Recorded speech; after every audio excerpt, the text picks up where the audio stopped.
Chip. All right, thank you very much, Kayla Reimer. All right, members of council, I believe we're all here, and we can then commence with the meeting, which is our council meeting for Monday, August the 10th, 2020 for the Township of Clearview.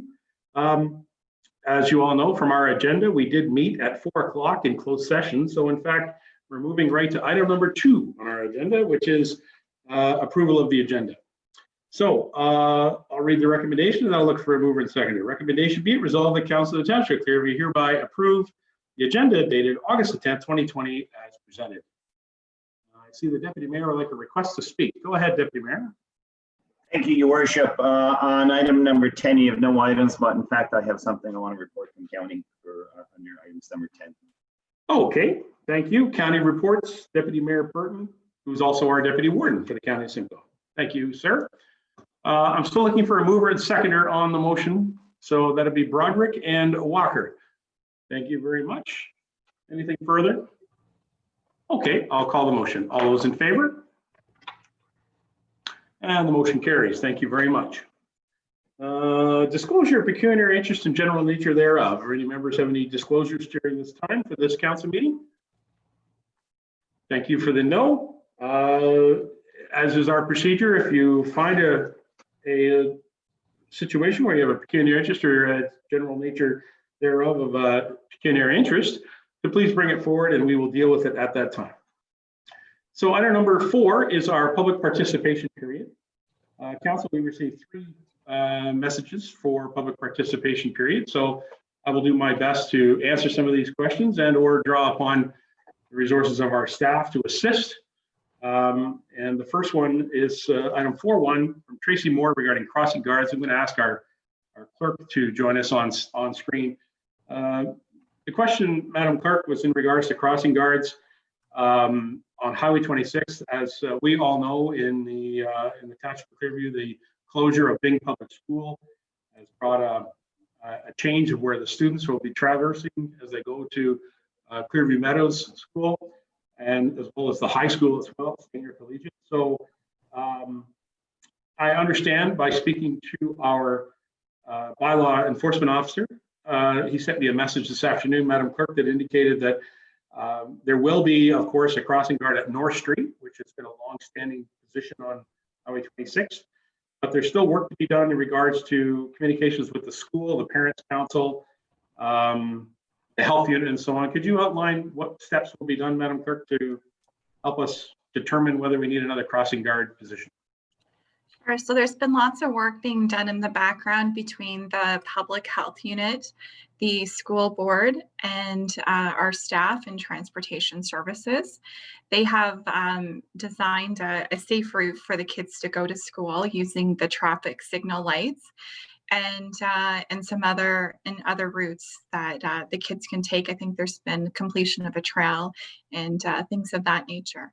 However, as an additional step, we have reached out to the school and have asked if they do have any recommendations for an additional crossing guard location, because we will be losing one spot at Byng School, that we would be happy to take a look at that and see if the crossing is warranted at that location and work with all the appropriate people to facilitate that before bringing that to council for approval.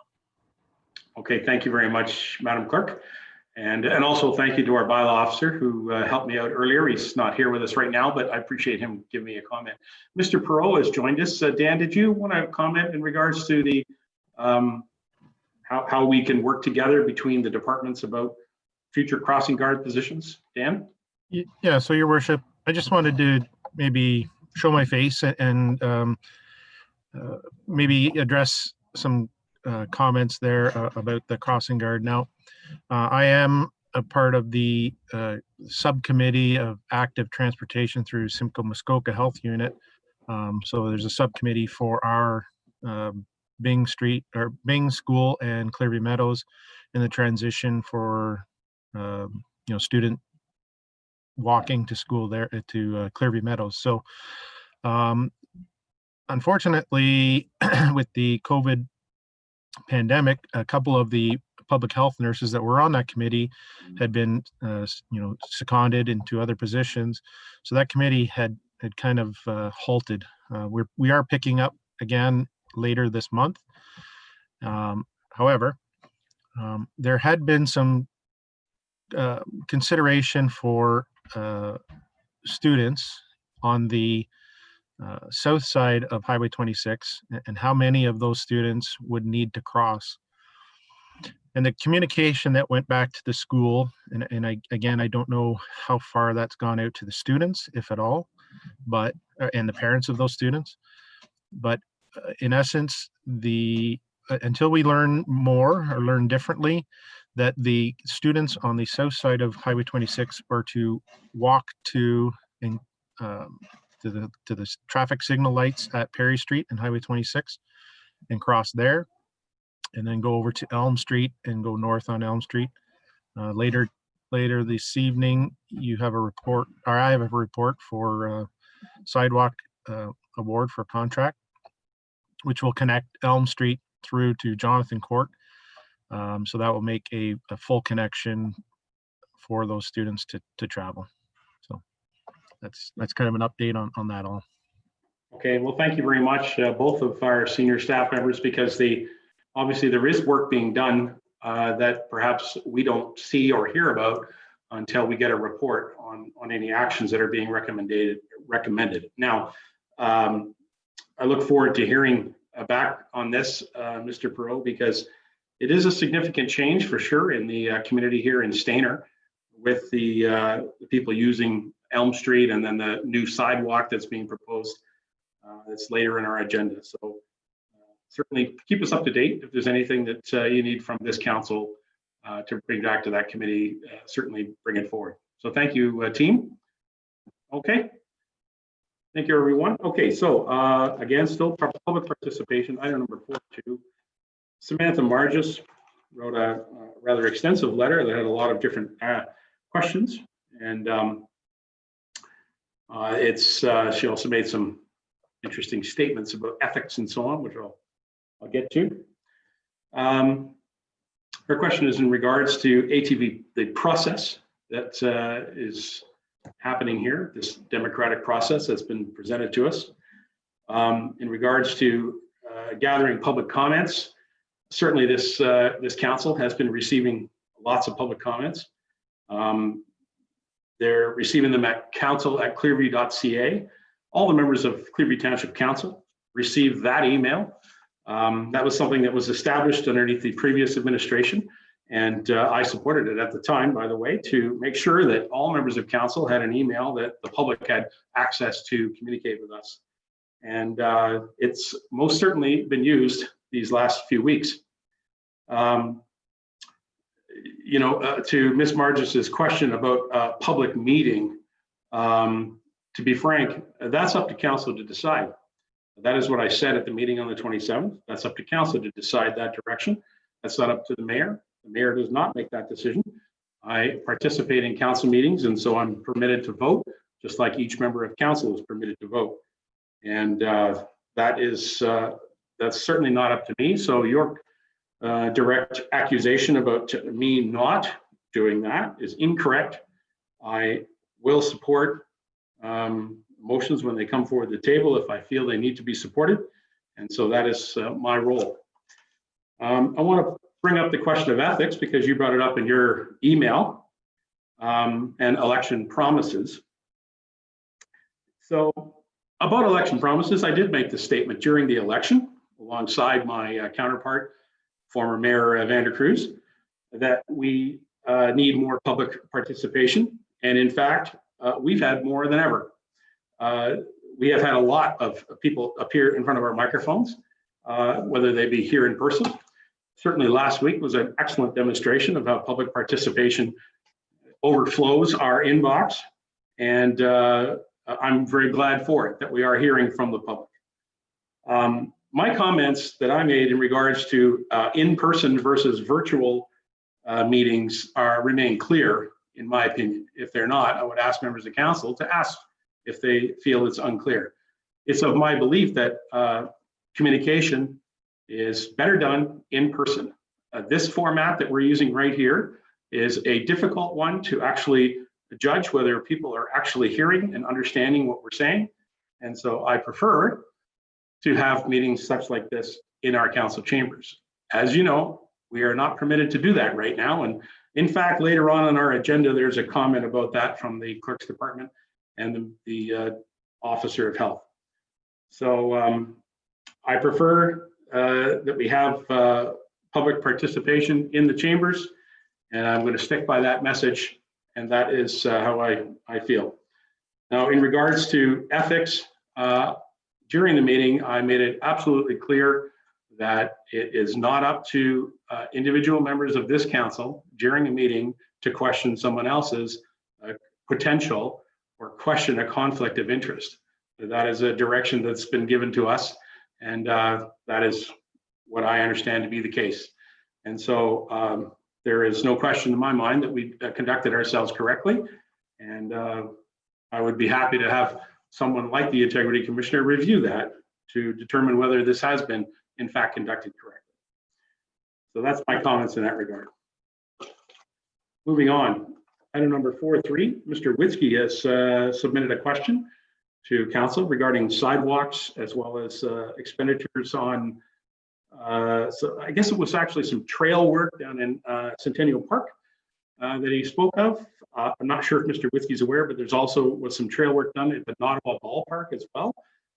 This is of course done through the Recreation Department to supplement some of our trails and access some of our playground equipment in Ottawa. If you're familiar with the ballpark, we actually now have a nice little pathway that takes you right to the rear part of the playground there, which wasn't there before. So that's a nice thing. But to help Mr. Witzke perhaps with the question he has about sidewalks, I've asked Mr. Sage if he would join us for a moment to help us determine how sidewalks are determined in an urban area or in any sidewalk installation. So Mr. Sage, if you could help us answer the question to Mr. Witzke regarding sidewalks in our community.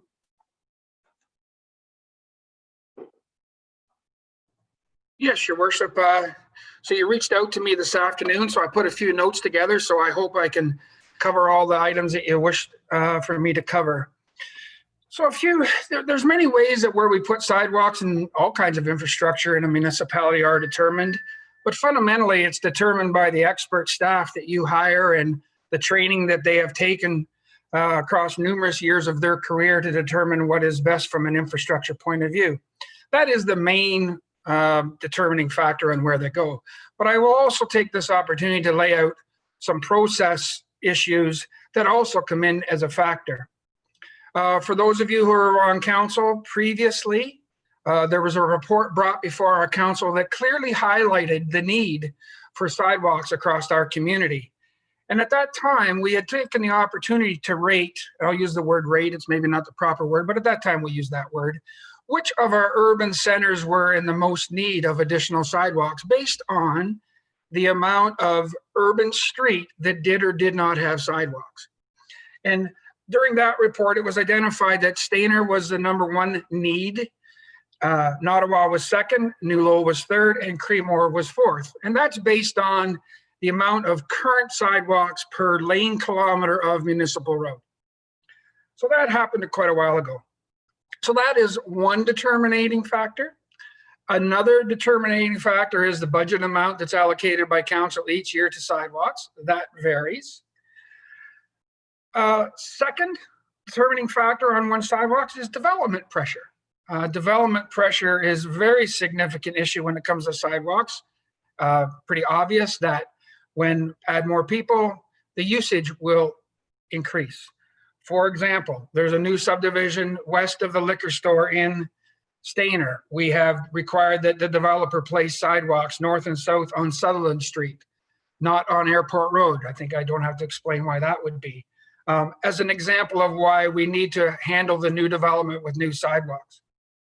Similarly in Creemore, there are all new sidewalks being placed on Mary Street. And we have spent some money on some other east-west sidewalks in the Creemore area to handle new development. So that is a large factor. Another example is in Stainer. So Perry Street from the town, or from John, so the town hall, for those who don't know each street, all the way south to the former Emery Golf Course, AKA Ashton Meadows. There is already a full design ready for all that new sidewalk to be installed. Development pressure creates that environment. Third item, development charges are a huge factor in where sidewalks get built. So New Lowell is a very good example of all the new sidewalks over the years that got built in New Lowell. It was as a result of development pressure. So that brand new sidewalk that you see all the way out County Road 9, it was because of those subdivisions that were built in the 80s and 90s. And then the most important factor about why we build sidewalks and where we do is the last item. And that comes around liability and safety. So I can guarantee you that the liability is number one, and that liability is not determined by an opinion. That liability is determined by a professional staff according to a regulation called 239. That is first and foremost. So regardless of your opinion or my opinion, Reg 239 is number one, and you as a council have passed a bylaw saying so. And last is operational changes, and that's the one that you mentioned earlier, Your Worship, and I think Dan mentioned the change of our school situation. So for about 3 years, staff have been planning the inevitable close of Byng School. I can tell you that Mike Ron and Dan Pro have worked on some legal access agreements to facilitate new sidewalks. But once you approve that this afternoon, those students coming from south of Stainer will not have to walk up the side of Highway 26. They'll have the option to take Elm Street, a little quieter residential dead-end road with a path all the way to both the high school and Clearview Meadows. That is how sidewalks are determined. Thank you. All right, thanks very much, Mr. Sage. That's a whole lot more information I thought you were going to say, but so thank you for that. I appreciate all that input. So anyway, those are the questions that have been posed to us at this time in public participation. Before we move on, I want to mention to members of council and well as all members of the public, public participation during the use of this teleconferencing / Zoom meeting technology is a difficult thing to handle. And I'll tell you, the difficulty is not just us as councillor. We do try very hard to answer all of your questions and to address your concerns. But I would ask that members of the public who wish to use public participation, remember to please use the online web tool that allows the proper form to be created, which then our clerk's department can then put those messages onto our agenda. Some of the messages that were received were simply emails. And while that seems to work, and to be frank, I'm sure that our deputy clerk is perhaps being a little more lenient than she could be. So I would just let everybody know, please use the web form if you wish to submit questions and or comments to public participation. So please use that. Thank you very much. Council, prepared to move on to item number 5, which is our deputations and presentations. Item 5 has no items at this time.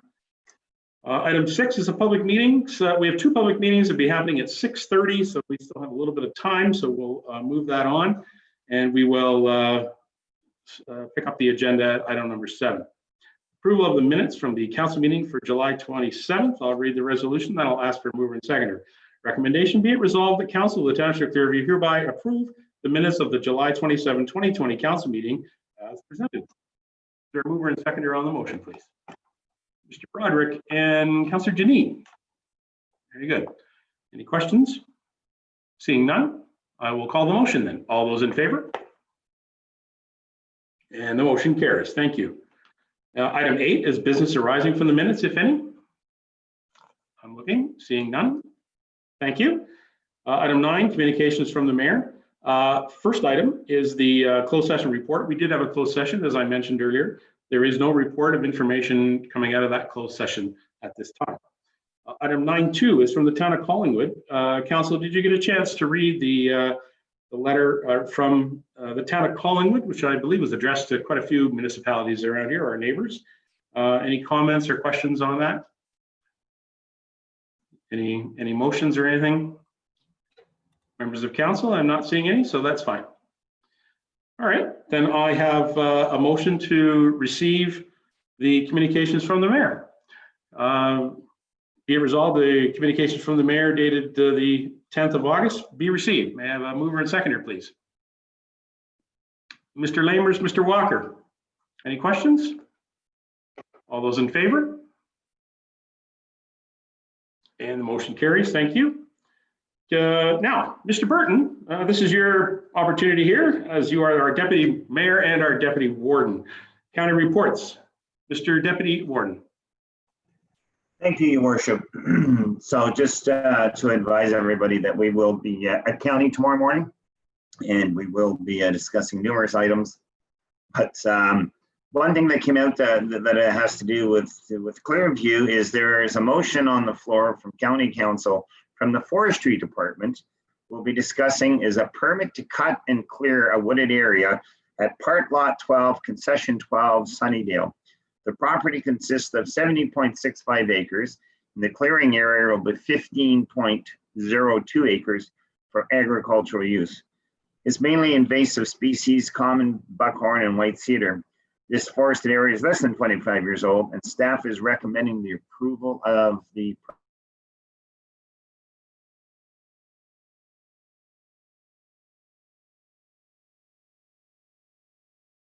Sorry, did the deputy mayor freeze? I'm not sure. Mr. Deputy Mayor, you froze right at the end of your comment. Could you please say that again? I'm sorry about that, Your Worship. That's okay. I said, you get the part where I said less than 25 years old? The forest was less than 25 years old, and staff is recommending the approval of the permit to remove the forested area.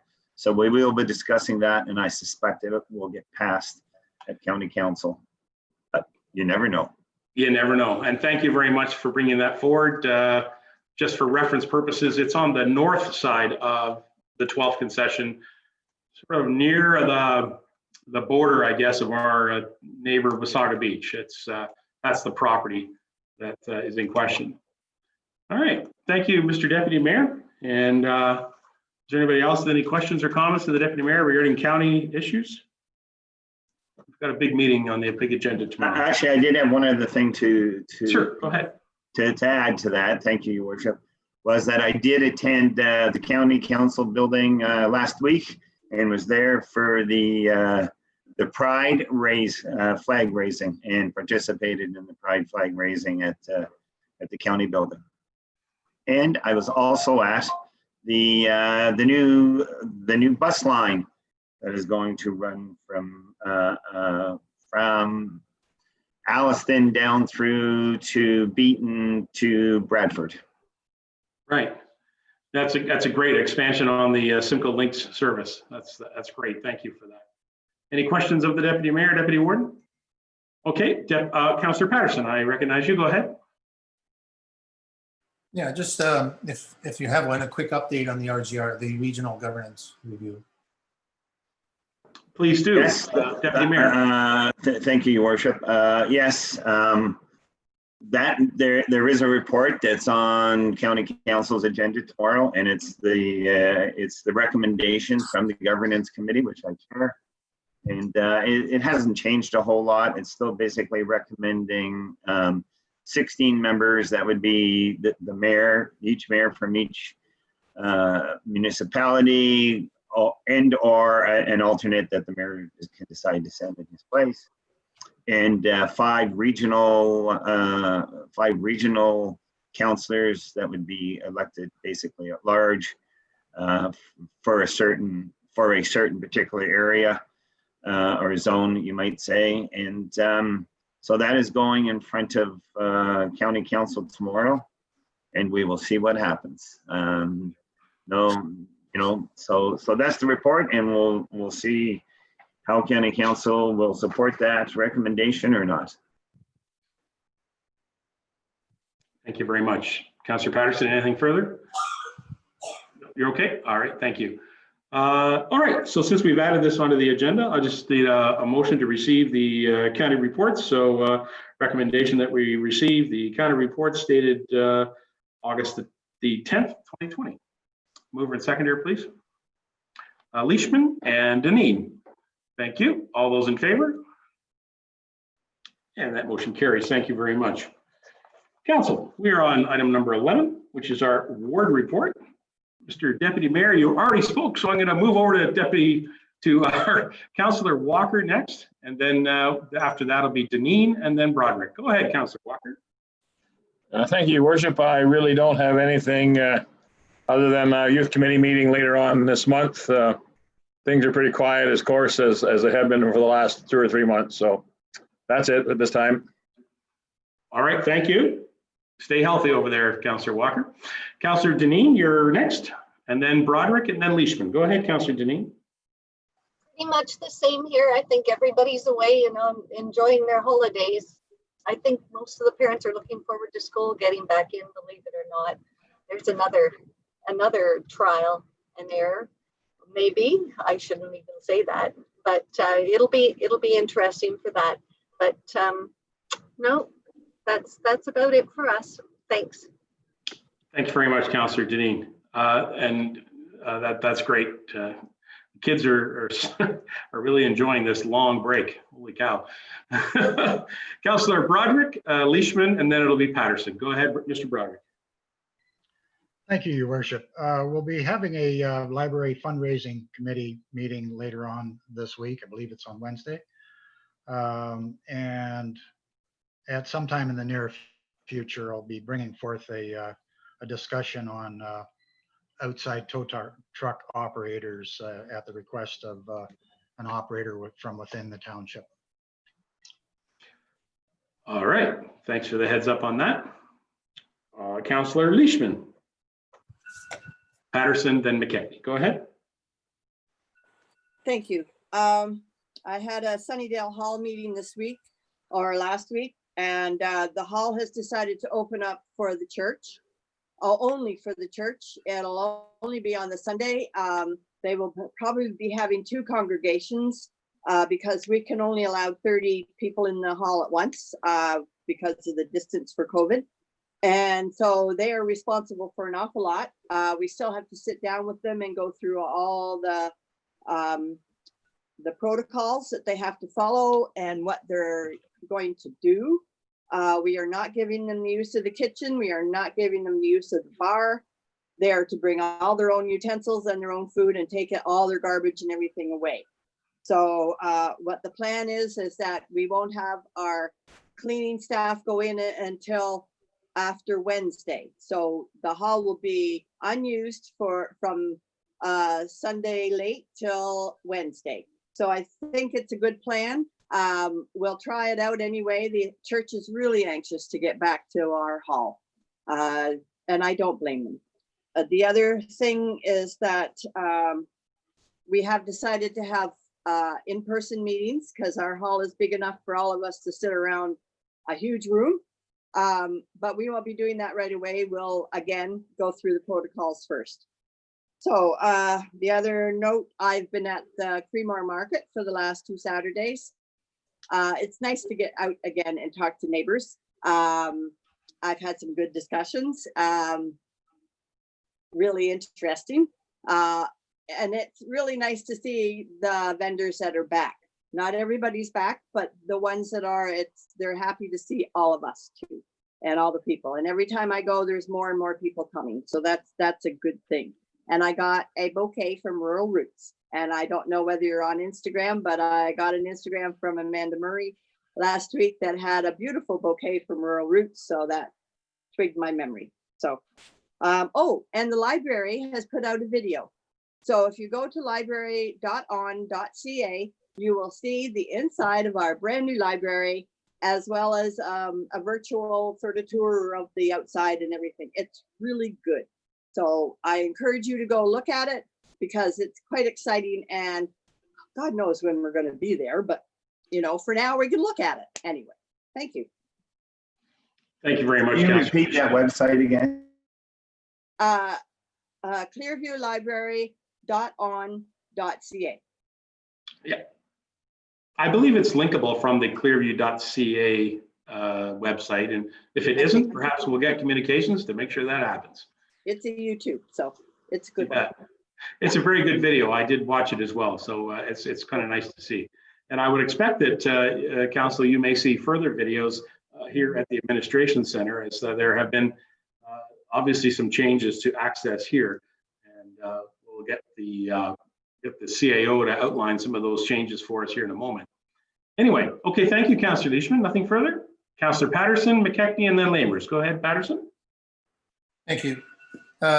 Actually doing a lot of online discussion lately, emails, and quite a bit of activity. People are, I guess they're at home. They have lots of opinions.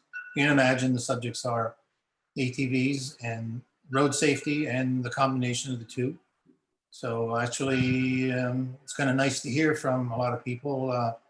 That might be one of the side benefits, if there is any, from COVID, that people are much more engaged in terms of the issues that they want answers and they want to express their opinions. So it's keeping me busy. That's it. Thank you very much, Councillor Patterson. I concur with you on that. I've had lots of phone calls, lots of video conferencing, and even a few FaceTimes. I haven't been using the old Apple FaceTime tool as much, but certainly it is useful, and it's any way we can to speak to our residents. It's important. So what Councillor Leishman said about going to the farmers market kind of intrigued me. I thought that's great that people are excited to see each other again at social distancing, of course. Councillor McKechnie's next. Go ahead. Thank you. So I attended 2 Duntroon Hall meetings, and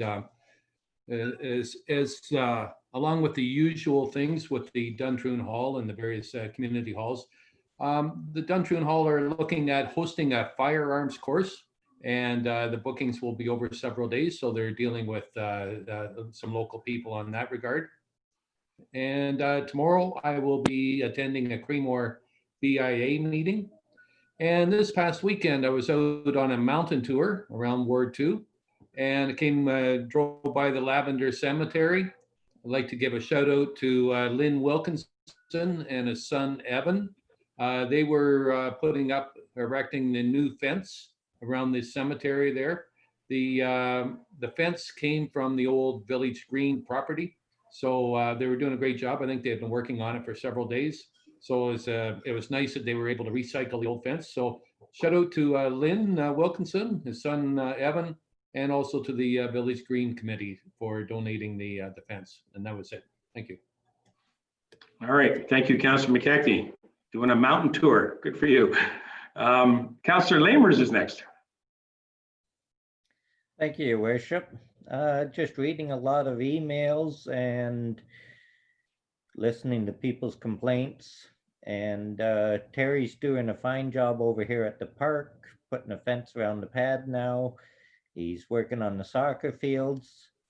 And then across the road at the school, they're putting a new parking lot and trying to improve their parking area for the accessing the school for the kids. So lots of activity going on around town. That's about it. That's great. That's great. Yeah, about the school, I understand that they're even adjusting the entrance for the school to sort of at the side rather than the front. So that's going to be a nice change, I guess, for that school. Probably hasn't had a renovation in many years, so that's great.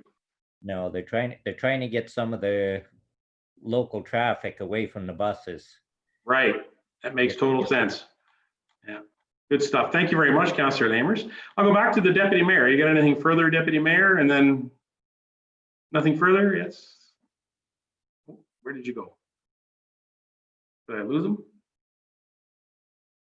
Deputy Mayor muted. There he is. Yeah, sorry about that, Your Worship. No problem. I think I hit the wrong button. So 2 things. I dropped into the youth center the other day and met with staff person, Alicia, and to look at the renovations that have been done for our kitchen area that was done for teaching the cooking classes and that we're going to be having in the future. So really impressed, looking really good. They're really anxious. I mean, our youth center has come a long way over the past 2 years, and these renovations look great. And there's an island there and a stove, and it'll be some real good stuff for the youth to learn how to do some cooking and stuff like that. So it was good.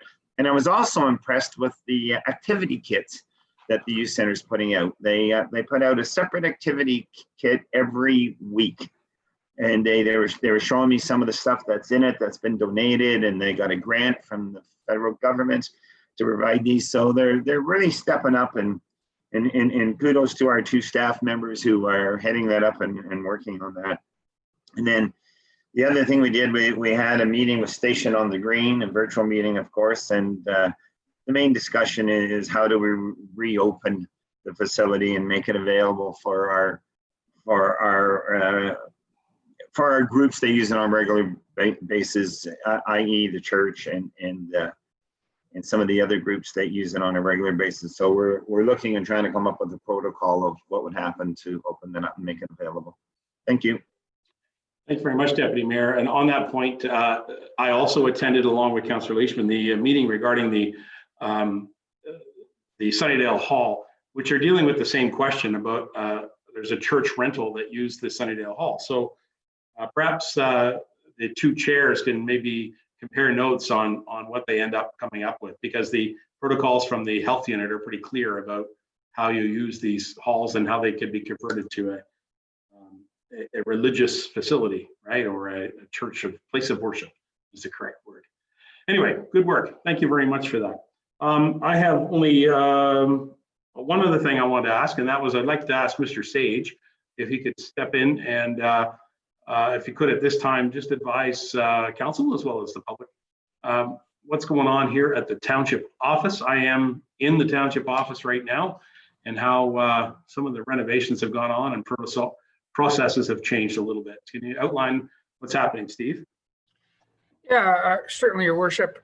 So similar to most commercial stores, hardware stores, grocery stores, anywhere that we have been visiting the last few months, we've had to change quite a few internal processes in the building. Today was the first day that we had 50% of the workforce in the building full time. It was a good test run to see what some of our changes, how they worked, and I don't think they went off with too many hitches.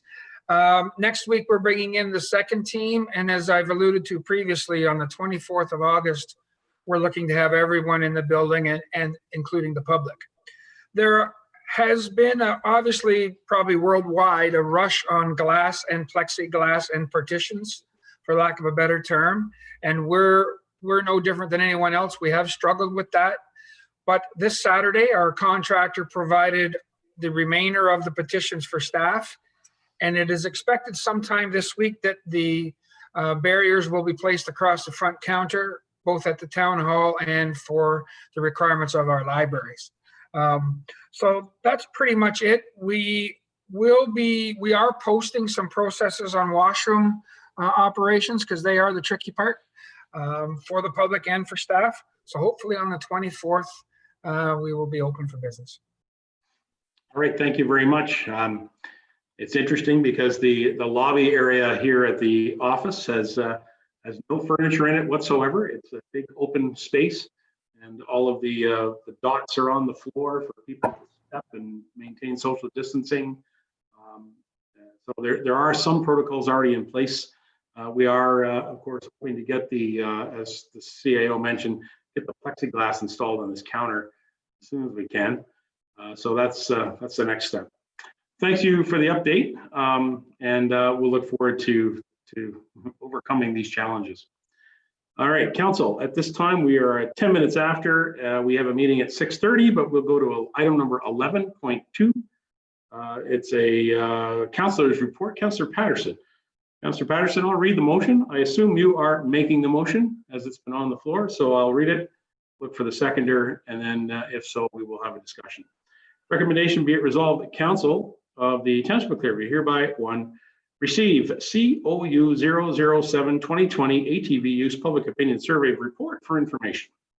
And item 2, direct staff to prepare a report recommending a survey be conducted of all eligible Clearview residents and taxpayers to determine the public consensus on the use of ATVs and side-by-sides on our local collector road allowances, unmaintained roads and trail system, and that the report be brought back to council for review and approval prior to any final decision being made regarding the use of ATVs and side-by-sides in the Township of Clearview.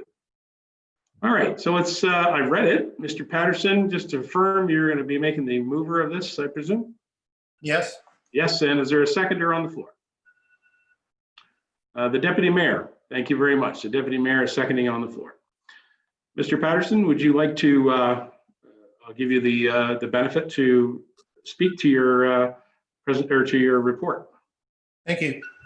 Yeah, I brought this forward because we all know that there's a high interest in from the public to voice their opinion on the ATVs. There's no doubt about that. I hope on council.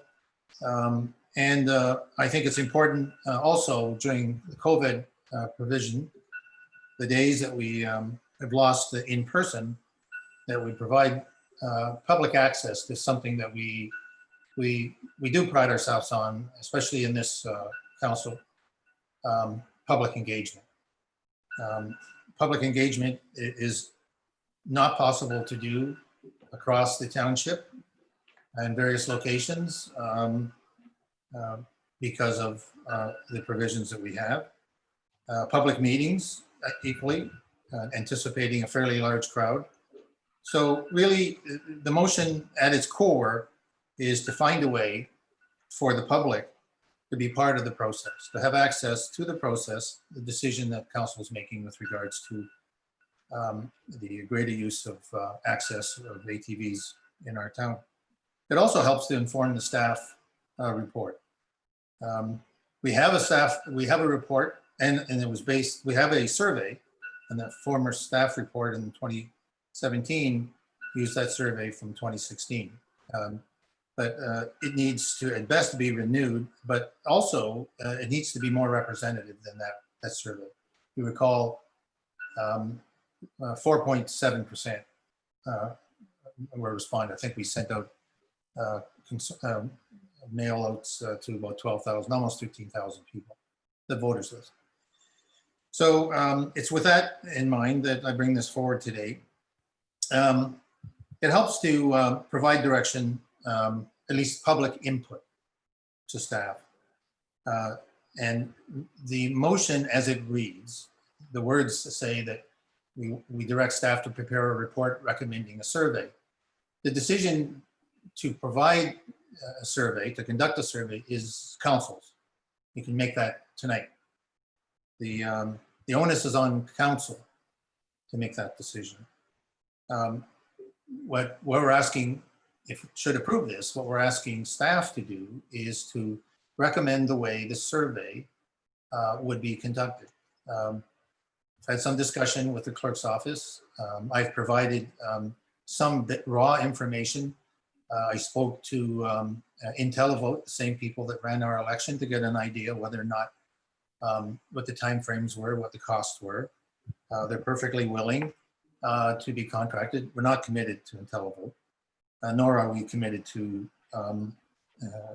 the services that they provide, although that's part of the decision we're making tonight, to direct staff, should council feel it's necessary to, and I believe it's necessary, I think it's vital, I think our public thinks it's necessary, they would form the process. It helps to, by going to a contractor, it helps to offset some of the load this will put on our staff resources. And you'll notice in my motion that I also said that didn't state a time when it comes back, but what I've said is that it's important that this study, the results of this survey, be used to help inform the decision that council was given last meeting to proceed on a staff report for the greater use, greater access. So that's the timing. And so there probably will have to be some adjustment of the timing to allow public access. I think I'll stop there, respond to any questions at the end, if I may. But I think it's pretty straightforward. It's something that we do engage normally. And well, I just want to mention too that the estimate that came in, just so you have a scope, was about $25,000. And that was a first approximation from Dean Smith at IntelliVote. So you're open for some questions, I presume. That's great. I recognize Councillor Broderick. Is there anybody else who has some questions or comments they would like to bring forward? Mr. Walker, anybody else? All right, well, and Mr. Sage. Mr. Sage, just let me know if there's some, did you want to comment directly right now, or did you want to wait, be available? Okay, I understand. Thank you. Mr. Broderick, you're up first, then Mr. Walker. Go ahead, Mr. Broderick. Thank you, Your Worship. Through you to Councillor Patterson, I find this a little irregular. On whose authority did you contact IntelliVote to start with? Mr. Patterson, Councillor Patterson. I didn't need authority to talk to an agency that might help inform my report. So I did have a conversation, just a preliminary conversation with our clerk last week. And we discussed ideas in terms of mail-in votes. I felt there was a need to have some form of public consultation. We kicked around a couple ideas. I recall my suggestion was, well, why don't we try to do something across the township at that scale, and use the services of people that do surveys. And between the two of us, we thought, well, let's get an idea from IntelliVote. So I agreed to call them, but I didn't need permission to do that. I don't need permission to talk to a developer that's coming before. I'm acting on behalf of my representative, and I want to be responsible to my council to give you information that has some credibility. Thank you, Councillor Patterson. Councillor Broderick, did you have a supplemental or other? I do. I'm having difficulty with this in many, many ways. I'm not sure that I would have supported this back in 2004. It's a sizable expenditure, but I'm not sure I would have supported it back then when the capability first came before council. But seeing how it wasn't floated at that time, and we've waited until now when all of our well, I shouldn't say all of our, but most of our neighbors have opened the roads up. The province is set to open a lot of roads up as of January 1st, 2021. It just comes across to me as mean-spirited. And I'm sure it will to a lot of the thousands of long-suffering ATV owning residents within the township who've been waiting for a long time for this to be resolved, and quite frankly, until we resolve it, well, it needs to be resolved, plain and simple. Yeah, I'm disappointed. I have to say that. All right. Thank you, Councillor Broderick. I acknowledge Burton and McKechnie. However, Councillor Walker is up next. So it'll go Walker, Burton, McKechnie. Councillor Walker, go ahead. Thank you, Your Worship. To Councillor Patterson, are there other agencies that provide the same service as IntelliVote, or are they the only ones that could give us a price on this process? Councillor Patterson. Yeah, good question. As I mentioned, we're not tied to, there's no commitment made to, let me tell you what happened on the phone call. I called Dean because I knew the name and I knew IntelliVote. I looked it up, I did the search, got the name, he came on the phone. Actually, I was surprised. Within an hour, he sent me the information.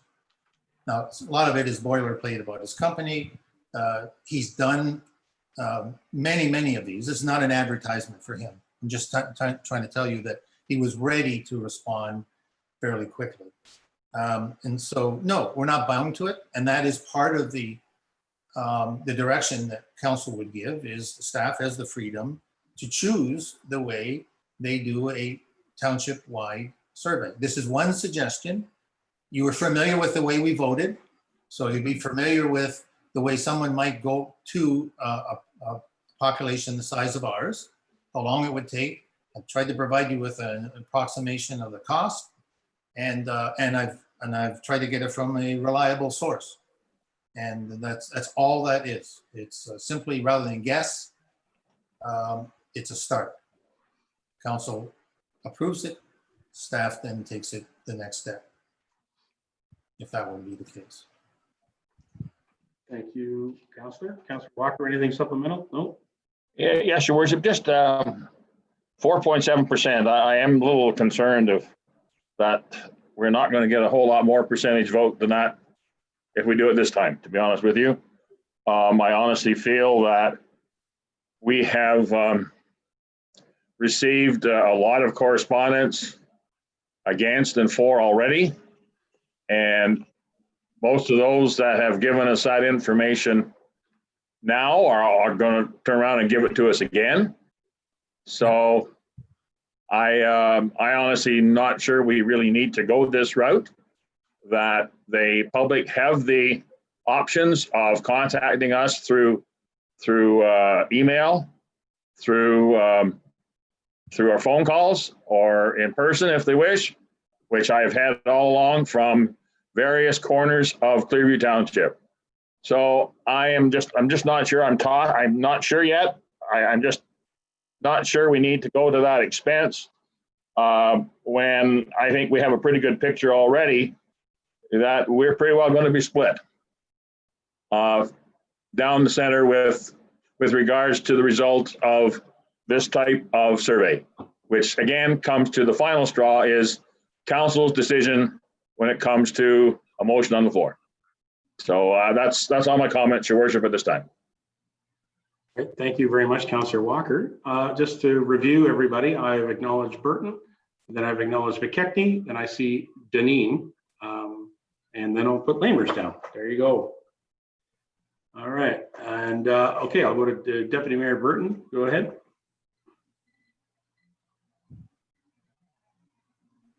Thank you, Your Worship. My screen just froze there for a second. So, yes, I'm supporting this motion. I agree with Councillor Patterson that we need to get an accurate idea of where the public stands on this. This is a very complex, serious issue facing the public, facing the residents of Clearview.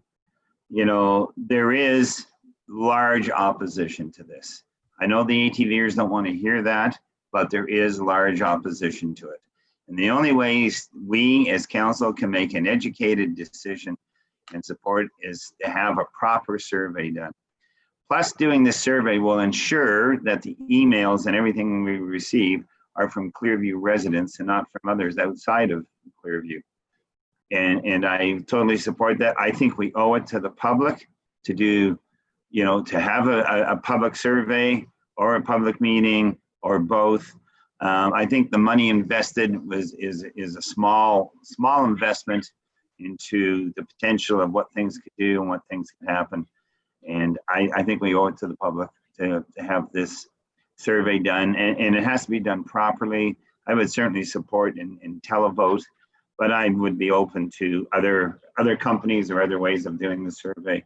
I just don't feel I don't feel a internet survey is the way to go about doing this. We need to have something that's directed specifically to the residents of Clearview and get their responses, and we know exactly where they are and where they're from. So I'm going to support the motion. Okay, thank you. There's no question there, so that's good. Councillor McKechnie is next, then Deneen, then Lamers. Go ahead, Councillor McKechnie. Thank you, Your Worship. So this has been a very passionate and divisive issue, and that's made abundantly clear even tonight. Councillor Broderick just called Councillor Patterson's motion mean-spirited. Well, you know, so that shows how passionate it is. Over the past couple of weeks, this council has had numerous emails, many from ATV supporters. They've been sending us one-sentence emails, cut and paste emails straight from change.org. I think that our staff And those emails have not gone to staff. They've just come to council. I think staff they're the ones that are going to be putting this report together. They need to be informed as to how the public feels, and they need surveys, emails, something more than a one-sentence email anyway.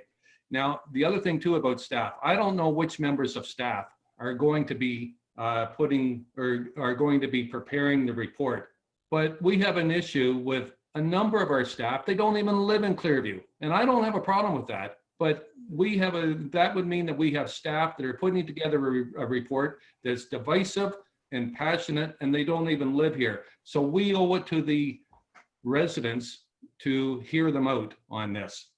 The other thing too is, what's the hurry? So even if we do vote on the bylaw on September the 28th, that's going to give the ATVers what, another month, maybe a month and a half to get out there on the roads, ATV. And I mean, they're already out there on the roads doing it, but that gives them a month and a half.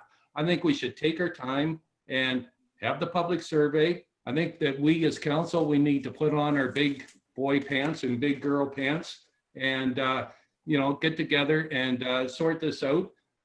We need to do it properly. If we miss a month or a month and a half of ATVing this fall, so be it. I think we owe it to the residents to do this properly.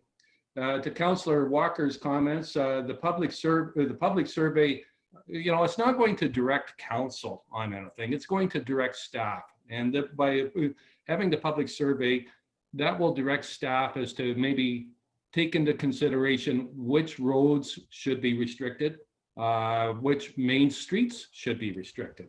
The public's going to be able to give their input on that. I know that when the motion came to us back on July the 27th, you know, it was basically said that while we need to allow ATVs on the public roads so that the ATVers can get from their residence to either the trails or to the businesses. So this would, by having a public survey, that will allow maybe some residents to be able to say, well, look, there are no businesses on my road, there are no trails around my property. So why should ATVs be allowed on the road? Anyway, I think we owe it to the public. It's the least we can do. We can't turn our backs on the large portion of citizens that are opposed to the ATVs. We can't turn our backs on the ATVers either. You know, we have to listen to them. But I think that this is the least we can do. I think it's such a divisive and passionate issue. We have to do this public survey. So I will be supporting the motion. All right, thanks very much, Councillor McKechnie. Before we go on, I want to state that there is a public meeting scheduled for 6:30. As the chair of this meeting right now, the mayor, I'm going to ask that members of council who have spoken have now spoken, and we will continue to proceed with this debate. But we're not going to go around on another second round of comments if that's comfortable. If anybody has any problem with that, we can suspend this debate and move on with our public meeting. And for any comments? Seeing none. Councillor Patterson. I understand what you've just said procedurally. If we want to continue having a discussion on this, we can adjourn this until after the public meetings. That's my suggestion. Or, in the usual, as we've all said, we've all had an opportunity to speak, and then we'll call the motion after everybody's had an opportunity to speak. I would make a motion that we adjourn this item until after the public meeting. These are too important now to. Yeah, Councillor Patterson, I appreciate you bringing that forward, and thank you for that, because that's kind of what I was hoping someone would do. You're the mover of this particular motion. I'll ask the seconder, Mr. Burton, if you're comfortable with that. Yes. So, council, we will suspend this debate. We're going to move to our public meeting portion of the meeting, and we will return back to this immediately after that. All right. So, there's Mayor Burton. Hello, Mayor. I believe it's item number 6 on our agenda. There's a public meeting. As per our procedure, we pass the public meeting portion over to our deputy mayor, who conducts the public meeting portion of the meeting. There are 2 public meetings. One is a straightforward zoning bylaw question. The other one is part of our telecommunications protocol. So they're 2 separate meetings, and they are slightly different. And if there's any question, Mayor Burton or Barry Burton can answer that. So at this time, I'll open the public meeting and pass the chair over to the deputy mayor. Mr. Deputy Mayor. Thank you, Your Worship. Quite frankly, I might argue that it's beyond our question. I'm sorry, there was okay. Okay, we will now initiate the public meeting portion of tonight's agenda. We thank everyone who provided written comments ahead of tonight's public meeting. If you wish to be notified of the decision of the Corporation of the Township of Clearview on an application being discussed this evening, please contact the Planning Department in charge of the file. This information will be provided in the presentation. As identified in the notice of public meeting, please be advised that your written comments or request to be notified will form part of the public record.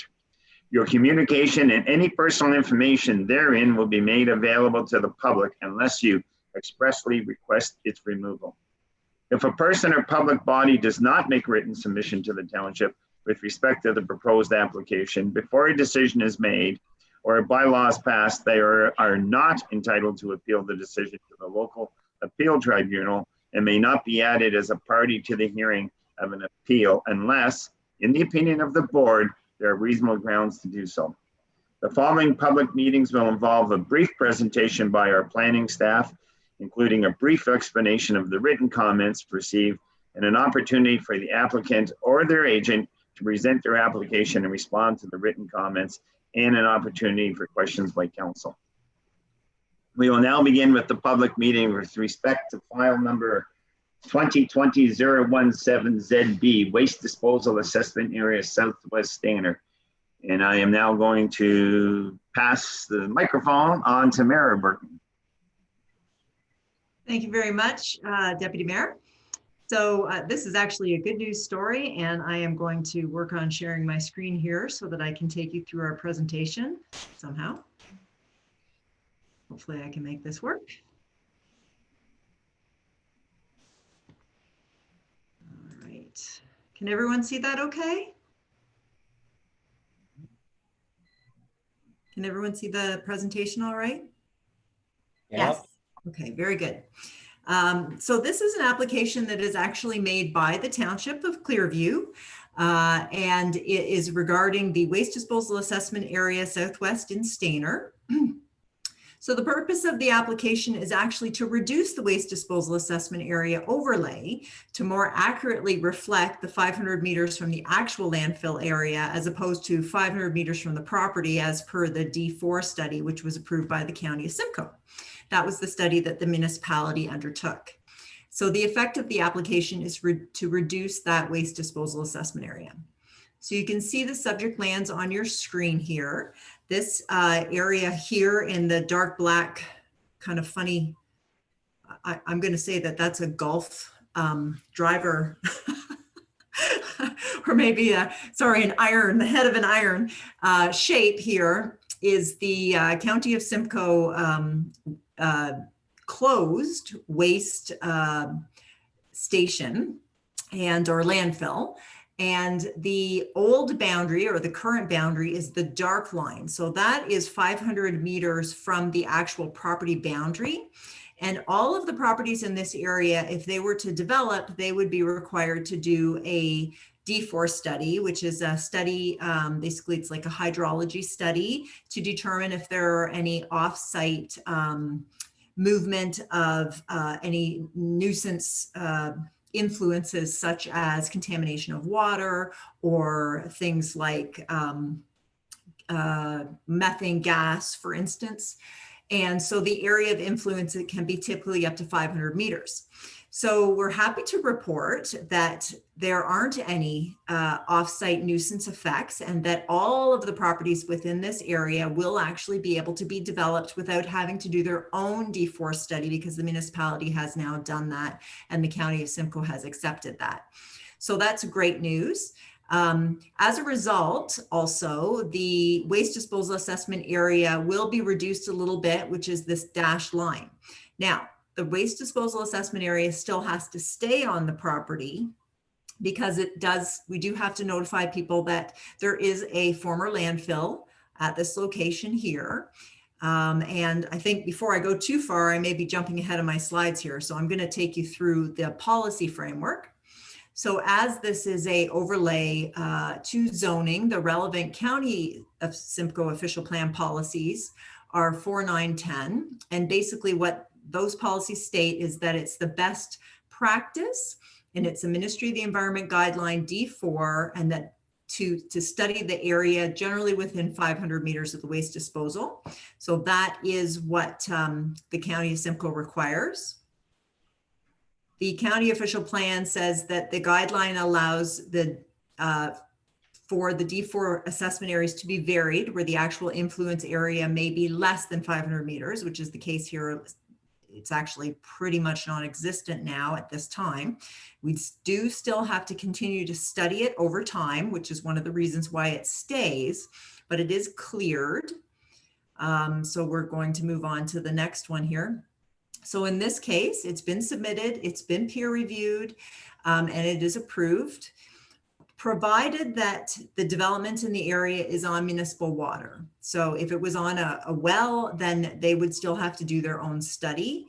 So this clearance is for municipal water, and the area is generally serviced by municipal water. Now, as part of the county's normal practice, landowners within the area that are proposing new development will be required to sign an agreement with the county that acknowledges the existence of the former closed landfill. So that's still important. And the proposed zoning is in conformity with the County of Simcoe official plan. So we are in line with that directive. So here's just an overlay showing the current boundary. The new boundary comes in slightly in this area. I just wanted to show you this because it's got the, you can see the township owned industrial park in this area. And of course you can see with the air photo all of the lands in the existing waste disposal assessment area. So for notice and circulation, we have circulated within accordance with the Planning Act. That was done on July 16th and the 17th of 2020, and that was done in the newspapers. And we also mailed to all the affected agencies. And we also, of course, used social media. And details of the application and all the supporting materials, including the D4 study, have been posted on our website.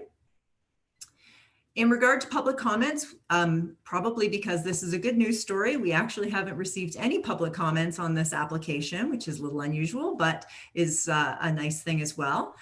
And contact information on this application is myself, Mara Burton, and you can email me or you can reach me at extension 264. And that's the end of, oh, sorry, nope, got to give you a review process. So today we're having the public meeting. We will consider any comments received, and then we will be reporting back to council whether or not council will then make a decision whether to approve or deny the application. And then of course we will still have an appeal period on this reduction to the waste disposal assessment area. And that ends my presentation. If there's any questions. Thank you, Mara. And section B says, does the applicant or their agent wish to provide a brief presentation? But I guess that doesn't apply in this sense. Clearview is the application. And I'd just like to make the comment to those who are watching from the public. Mara Burton and the deputy mayor are not related in any way. It's just we're coincidental. We have the same last great name. But I just, sometimes people watch this and may think that we're related and we are not. Does a member of council wish to make a comment and ask a question of either staff or applicant for their agent? I don't, Councillor Broderick. Can you, Mara, can you put us back to full screen so I can see everybody? Absolutely. Thank you. That'd be good. Oh, there we go. Councillor Broderick, you had a question.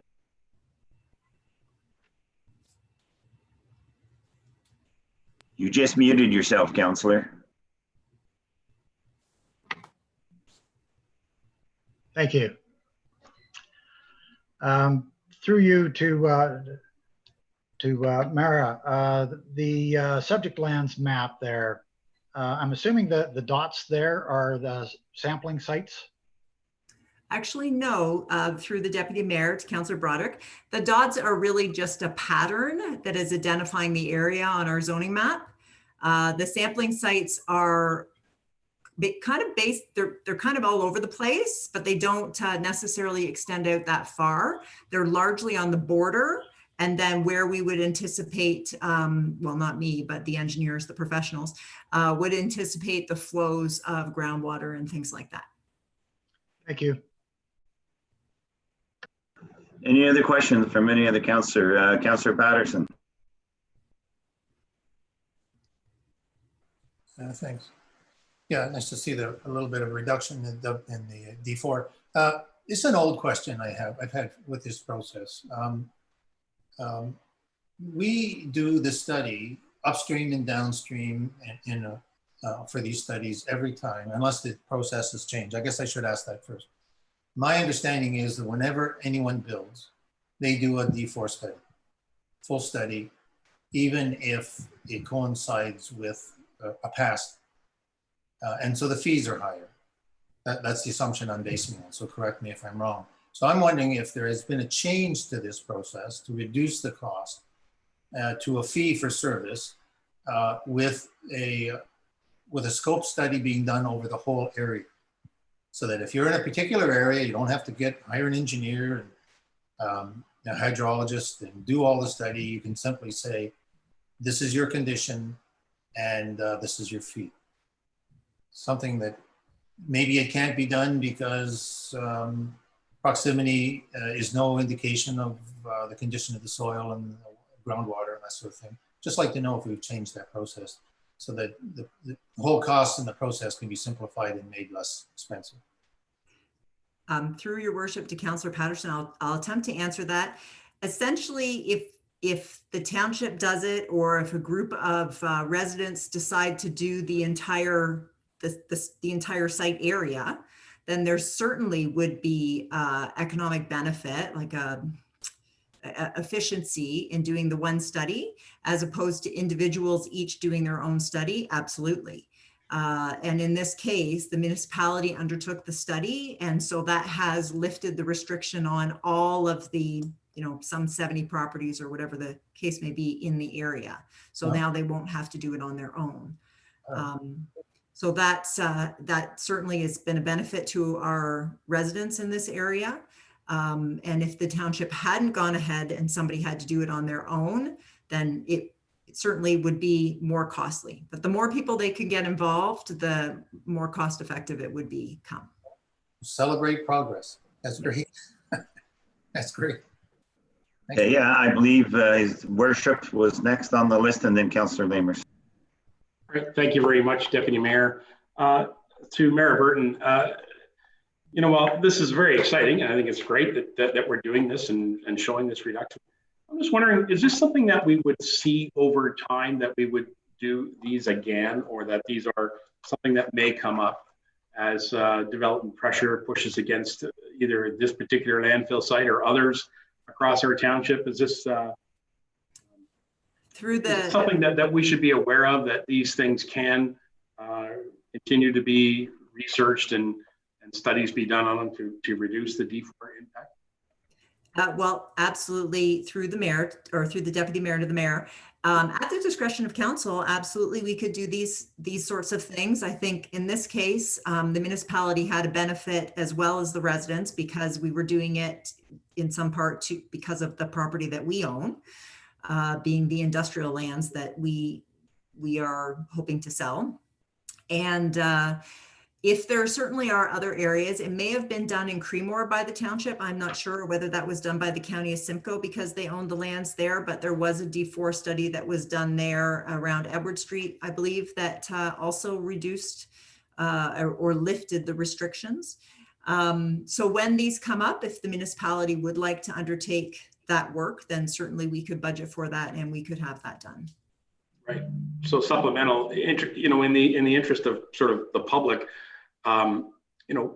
these closed landfill sites and or waste management sites, they are regularly monitored, even though they're closed. I mean, even the one that's north of the Edenvale Airport there in near Old Sunnydale, it's been well studied by the county. And so although they're closed, they are still being monitored. Is that correct, Mara? And does that contribute to the question as to whether they should be, the zone be reduced?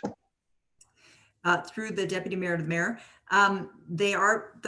there are most of the ones that I think are in the township are actually owned by the county Simcoe. And so yes, the county Simcoe has a monitoring program. I'm trying to remember the second part of your question, but so yes, that does happen. And I'm sorry, if you can remind me what the second part of your question was, I'll try to. Well, no, the point is that contributing because of the good monitoring that we're doing, does that contribute to the need to bring these forward? Or is it a better policy to simply just leave them as a landfill site for 100 years or something? Or, I mean, that I can help you with that.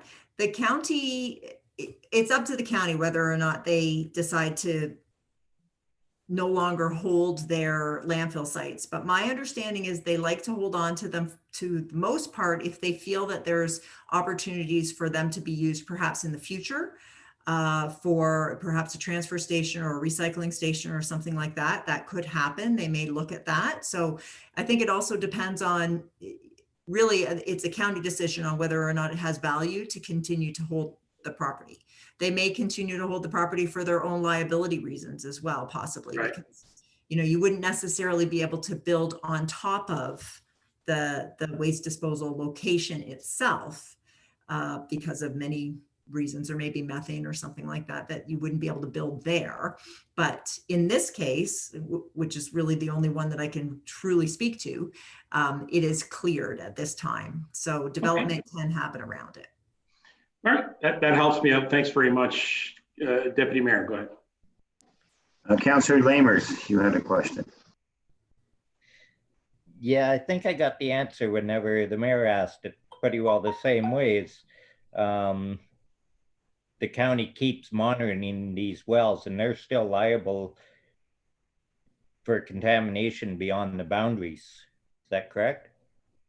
Through the deputy mayor to Councillor Lamers, yes, that is correct. And in fact, that's correct for anyone who has former landfill sites or landfill sites on their property, is that they are, if you are the owner of it, you do hold the liability of that. Any other comments or questions from council? No, going once, going twice. Okay, this concludes the public meeting with respect to file number 2020-017 ZB Waste Disposal Assessment Area Southwest Stainer. We thank all who provided written comments and for their interest in this matter. All input received with regard to this proposal will be fully considered by staff in their recommendations and by council in their decision with respect to this application. A report regarding this proposal will be prepared for council, who will make a decision concerning this matter at a future meeting. We will now proceed with the next public meeting, which is 6.2 on our agenda, which is Telecommunications Tower 2020-0202241 County Road 42, ExploreNet Communications Inc. presentation. And I believe that Nick Ainley is going to do that presentation. Correct. Thank you very much, Deputy Mayor. Let me just share my screen. Hold on one second, please.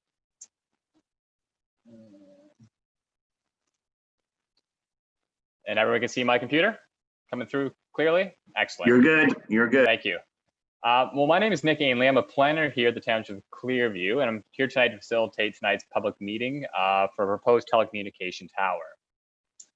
Just to jump into things, so on behalf of ExploreNet Communications, just to back up there. So I'll be providing a brief presentation, and then the applicants will be followed up with a brief presentation of their own after mine, just to give you some background.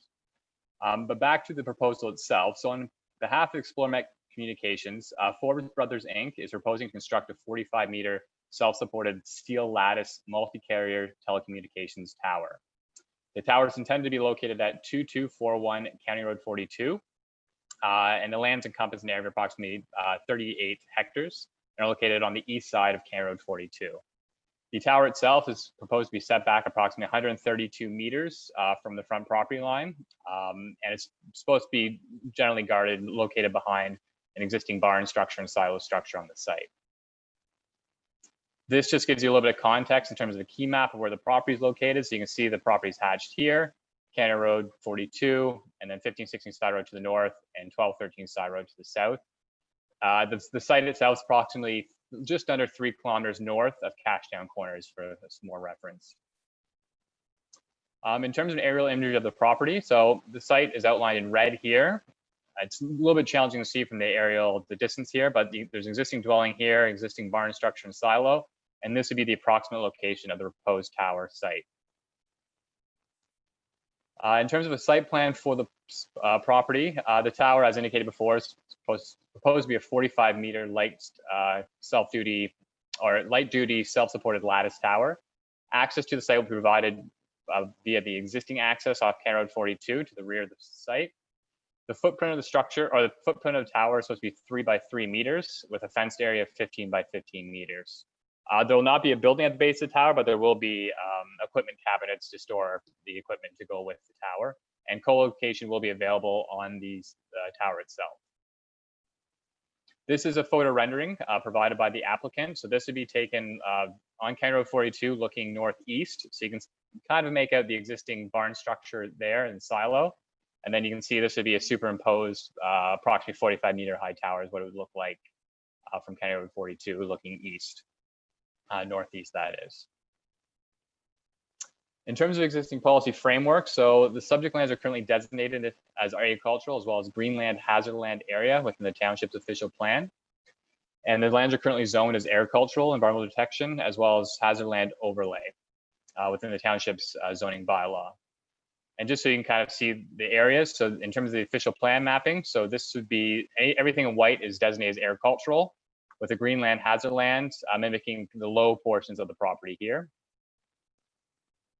This is the zoning mapping, so you can see it's primarily all agricultural, with a rear portion having the EP kind of string through the property. And then again, you know, kind of utilizing the low-lying areas of the site. This is the hazard land overlay that's attached on top as well. And then you can see the proposed tower location approximately there. So in terms of notice and circulation, so the notice of the public meeting for the telecommunication towers was given in accordance with the township's telecommunications protocol. This was completed on July 16th, 2020. This was done via a mailing to all properties within 500 meters of the subject lands. And it was also published in 2 issues of the local newspaper. Details of the application and supporting materials have been made available for public viewing, and they've also been circulated to relevant agencies for comments. This is a circulation map of the mailing that went out. So you can see the subject lands are hatched here in orange with the tan or yellow areas, which would have received an actual mailing notice. Now, in terms of how to get involved, so Forbes Brothers, as well as the Township of Clearview. So we do invite comments or any sort of inquiries for this proposal by mail, email, or fax. However, as per protocol, comments should be received by 4:30 p.m. on August 17th, 2020. And comments can be made to myself, Forbes Brothers Inc., the applicant, or directly to Industry Canada. In terms of contact information, so for Forbes Brothers Incorporated, the contact would be Sarah Duncan. And again, this will be available online, my presentation. So the contact information is here. Industry Canada would be their Toronto district office. And again, their email and phone number and mailing address. Or I can be contacting Nick Ainley via my email or call me at extension 242 at the township.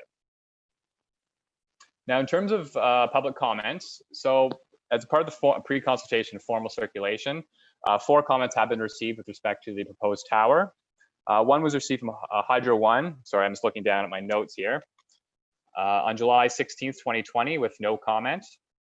The County of Simcoe provided comment on April 20th, confirming that planning staff had no comments, but the County of Simcoe Transportation Engineering Department indicated that they have no record of the existing entrance to the site and will require that the applicants apply to receive a entrance permit from the county. MVCA also provided comments on June 12th, 2020.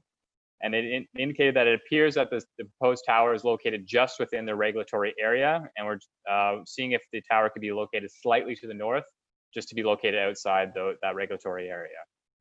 And finally, Lisa Wilgress, a member of the public, provided comment on July 28th. She requested additional information with respect to the proposed tower, as well as had questioned whether it be a 5G tower, and what, if any, other companies would be supported on the structure besides ExploreNet Communications. So in terms of the overall process, so as indicated by Mayor and her last presentation, we're basically at the public meeting component tonight. Following tonight's meeting, staff will review the proposal more in depth, as well as review all comments received to date, and we'll provide a subsequent staff report, recommendation report back to council at a subsequent council meeting. Then notice will be given to the applicant when council makes a decision on the telecommunications tower. So that is my presentation for this evening. So I'm not sure if you guys want to have any questions right now, or if you wanted to hear from the applicants first. And then... I think, Nick, if the applicants are here, I think we should hear from the applicants first. Okay, and then we will open it up for questions. Absolutely. So I'm not sure. Sarah, can you hear me? Yes, I can. Okay, perfect. And Cyrus Gasabay is on here as well. He'll be presenting on behalf of ExploreNet. Okay. So whenever you guys are ready, please proceed. And if you can like to share your screen, please go forward with that. Okay, I don't think we have anything really formal to present. Cyrus will just talk about ExploreNet's plans in the area. Okay. Good afternoon. I just checked to see if you can hear me first. Yes, we can hear you, Cyrus, and you're on the air.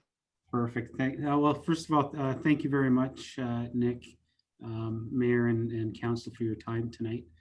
I have just a very few brief comments and background on ExploreNet. We've been around for just over 10 years now. We operate from coast to coast. In the course of the 10 years, we've built approximately 2,000 communication facilities similar to this, service over 400,000 rural households, and every day our focus is to improve the service and coverage in underserved markets. So in this particular case, we have some sites fairly close by. The closest one would be about 10 kilometers to the east, and another one about 12, 13 kilometers to the south. These sites provide some coverage into Clearview, but what we've found, particularly in recent months with everything that's going on, is the coverage is and capacity of the network is completely maxed out. So in order to address that, improve coverage and also provide additional coverage to another 592 households, we've proposed to build this new structure. So overall, we're looking at approximately 2,200 households in the footprint of this site, which are uncabled, so they don't currently have access to high-speed connectivity. The best they can do is with satellite or just slow dial-up type service. Once we're up and running, initially we'll have service that's running at about 50 megabits per second. So that's plenty today. And in the very near future, that will get upgraded to about 100 megabit per second service, which sort of future-proofs the site. And I'd really take any of the rest of the time to answer any specific questions you might have. Thank you, Cyrus. Is there anybody on council wish to ask any questions? Councillor McKechnie. Thank you. Just a question for Cyrus. So as far as radius goes around the site, what sort of radius are you looking that this will serve? How far out can people expect to be able to connect to this tower? Just give me a radius. Sure. So I see, just hang on a second. I think, Nick, you wanted to say something? Yeah, so I did actually have a coverage map that I can share that Sarah did provide to me. So hold on, let me share my screen one more time, and that should hopefully give you a bit better understanding of the distance. So this was one of the maps they had provided. I'm not sure if everyone can see that there. Is that correct, Cyrus? Is that the? yeah, I can. The exact radius is a bit of a tough one, but generally speaking, we can cover up to 20 kilometers. Now, having said that, the further you go from the tower, the dodgier the service can get. So if you're in the fringe, it might not be the most reliable. If you're within 15 kilometers, it's a good bet that you'll have solid, reliable service. Terrain and ground cover can sometimes impact it. So if you're behind a hill or in a densely forested area, it might be a little bit tougher to get service to you. But generally, safe zone would be within 15 kilometers. Thank you for that. Nick, can you get us back to full screen?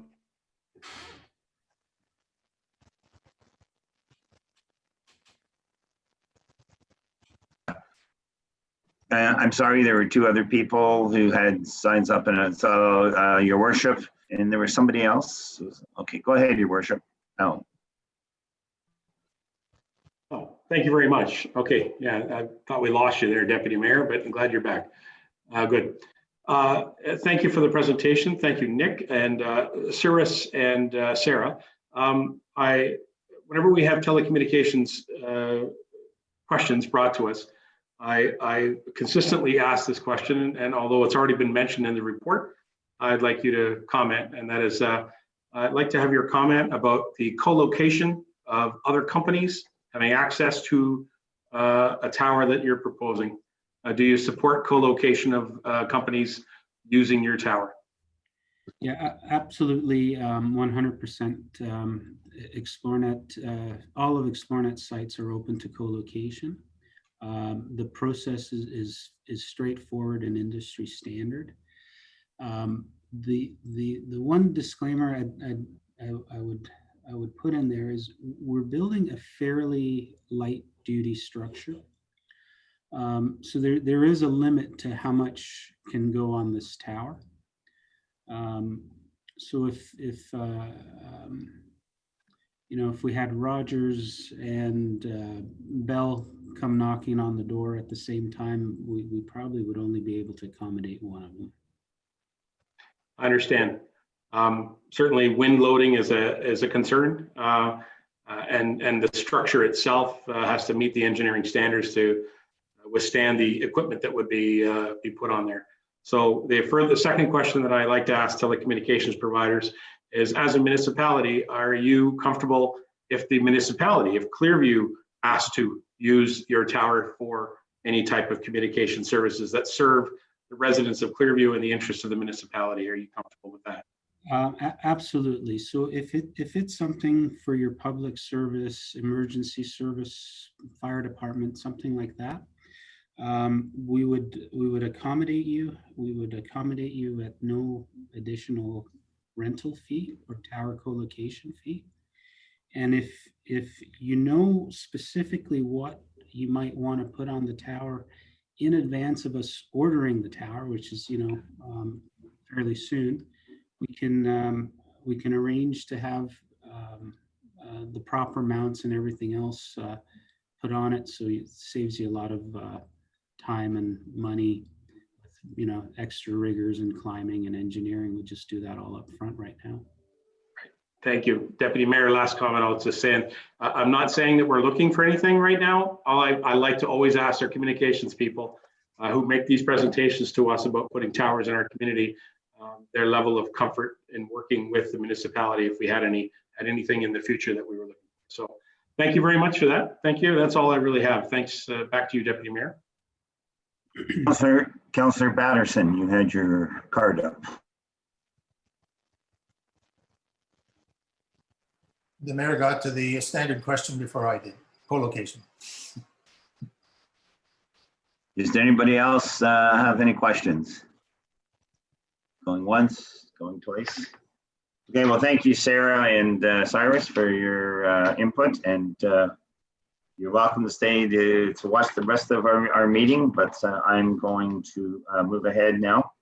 This concludes the public meeting with respect to the file we just discussed of this evening's agenda. We thank all who provided written comments and for their interest in the matter. All input received with regard to this proposal will be fully considered by staff in their recommendations and by council in their decision with respect to this application. A report regarding this proposal will be prepared for council, who will make a decision concerning this matter at a future meeting. We will now, this concludes the public meetings on tonight's agenda, and I return the chair back to his worship. Thank you very much. All right. Thank you very much, Deputy Mayor. And again, thank you to our two guests that joined us in this this presentation. So you're welcome to leave, or you're welcome to stay with us. But we do have other business of the municipality that we're going to carry on. So thank you for joining us. Thank you very much. Thank you, sir. Very good. All right, members of council, we need to go back to item 11.2. We were partway through discussion and debate. I just want to review that it was Mr. Broderick, Mr. Walker, Mr. Burton, Mr. McKechnie, who had all had an opportunity to speak. I acknowledge you, Councillor Patterson. I'm further on my list. I have Councillor Deneen and then Councillor Lamers. And Mr. Sage is here as well, so I know that there will be comments here from him. All right. Given that you are the mover, I always will defer to you or refer to you. So, Mr. Patterson, go ahead. You have the floor, and then I'll go back to you. Thank you. I'd like to raise a point of personal privilege, if I may. Sure. Yeah, that's good.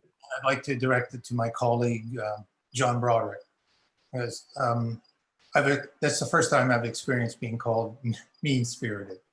I think some people would prefer sometimes that it was mean-spirited. So I think it does speak to the level of emotion that's around this issue. And so I accept that. I take no insult. Please know that. But I do think maybe we could tone down both our council and to the public, if they're hearing me, tone down the emotion and let's turn up the engagement. And I'm hoping council will agree with that tonight, so that we can get on to making a good decision. So rest assured, John. Thank you. Thank you for that opportunity, man. Thank you, Councillor Patterson. I'm going to just comment on that on a public or on a point of personal privilege, and that is that it would be my hope that this council, regardless of whatever decisions we ever make at any time, maintain a level of respect with each other, as we are a council and we do serve, all of us, the interests of Clearview Township. And we do it absolutely in our own way, and that's why we're all individuals here. And so I'm very pleased that we have a congenial council that can continue to work with each other respectfully, and I ask that that continues. So thank you for that, Councillor Patterson and Councillor Broderick. All right, this has already been a good discussion, so that was a good sort of kickoff to our second group. Councillor Deneen, you've been very patient waiting, so I will go to you, and I'm going to shut up. There you go. Thank you. With all due respect, Councillor Patterson, a survey would be great, but I think it's a little premature. I believe, to be fair and democratic, that like to all the people in Clearview, that we need to continue to proceed with the receipt of the draft bylaw from staff on September 28th. We directed them to do that and draft it with reference to the Wasaga Beach and Springwater bylaws that are already existing for ATVs. And from what I understand, and I haven't studied them completely, there will be places that they will not be able to go. And we need to look at that bylaw and see what staff come up with for us. I've been in contact with the MTO for clarification in regard to Bill 107 that's coming out January 1st, 2021. It may be a whole game changer for all of us. So we need to take a step back and maybe look at a bylaw at this point is what I'm thinking. And just as a matter of record, during our last minutes of our July 27th council meeting, the public was directed to email council@clearview.ca with their comments. And even if they are one line, even if they are two lines, whatever the email is, it's coming directly to us. It's democratic, transparent, and one line is self-explanatory, and it doesn't take anybody's extra time up reading a whole lot of other stuff about people ripping up and down streets and just the stuff that's going to get everything muddled. So that's basically my gist of the conversation today. I wouldn't be in favor of a survey at this time. Thank you. All right, thank you very much, Councillor Deneen. I appreciate that. I'm going to acknowledge Councillor Lamers is next, John Lamers, then Councillor Leishman. Go ahead, Mr. Lamers. Thank you, Your Worship. Councillor Deneen covered most of it. This new bylaw that's coming in January is going to change a lot of this. I just don't like this 4.7% that did the survey back in 2016. To put out 25,000 just for another 4.57% of people voting, it's not worth it. It's too much. That's too much to ask of the township. Thank you very much, Councillor. Councillor Leishman is next, and then Mr. Sage would like to speak, and then I'm probably going to take second round. Okay, Councillor Leishman, please. Thank you. I am behind Phyllis as far as that goes, because I feel the way she does. I'd like to see something from staff first before we put out a survey. I think the letters that we've been getting have had, some of them have had quite a good direction on it. And I'm with Phyllis. I don't care whether it's one line or 3 paragraphs. I read them all. A lot of one-liners have come from longtime residents and people whose families have been here for, well, they probably built Clearview. So I have to listen to them. And yeah, and I know them really well. I've known them for years. Anyway, I will have to say that I would like to see the bylaw first, and then we can discuss the survey. Although I think a 6-3 vote on a motion is pretty decisive, and we were elected to do a job, and I think we're doing that job. So I will have to vote against the motion for a survey at this time. Thank you. All right, thank you, Councillor Leishman. Deputy Mayor Burton, I recognize you were there, but I am going to go to Mr. Sage. And frankly, because although he doesn't, Mr. Sage doesn't have one of these cards, he's popped in and out here a few times and waved his hand. So I'm going to go to Mr. Sage first.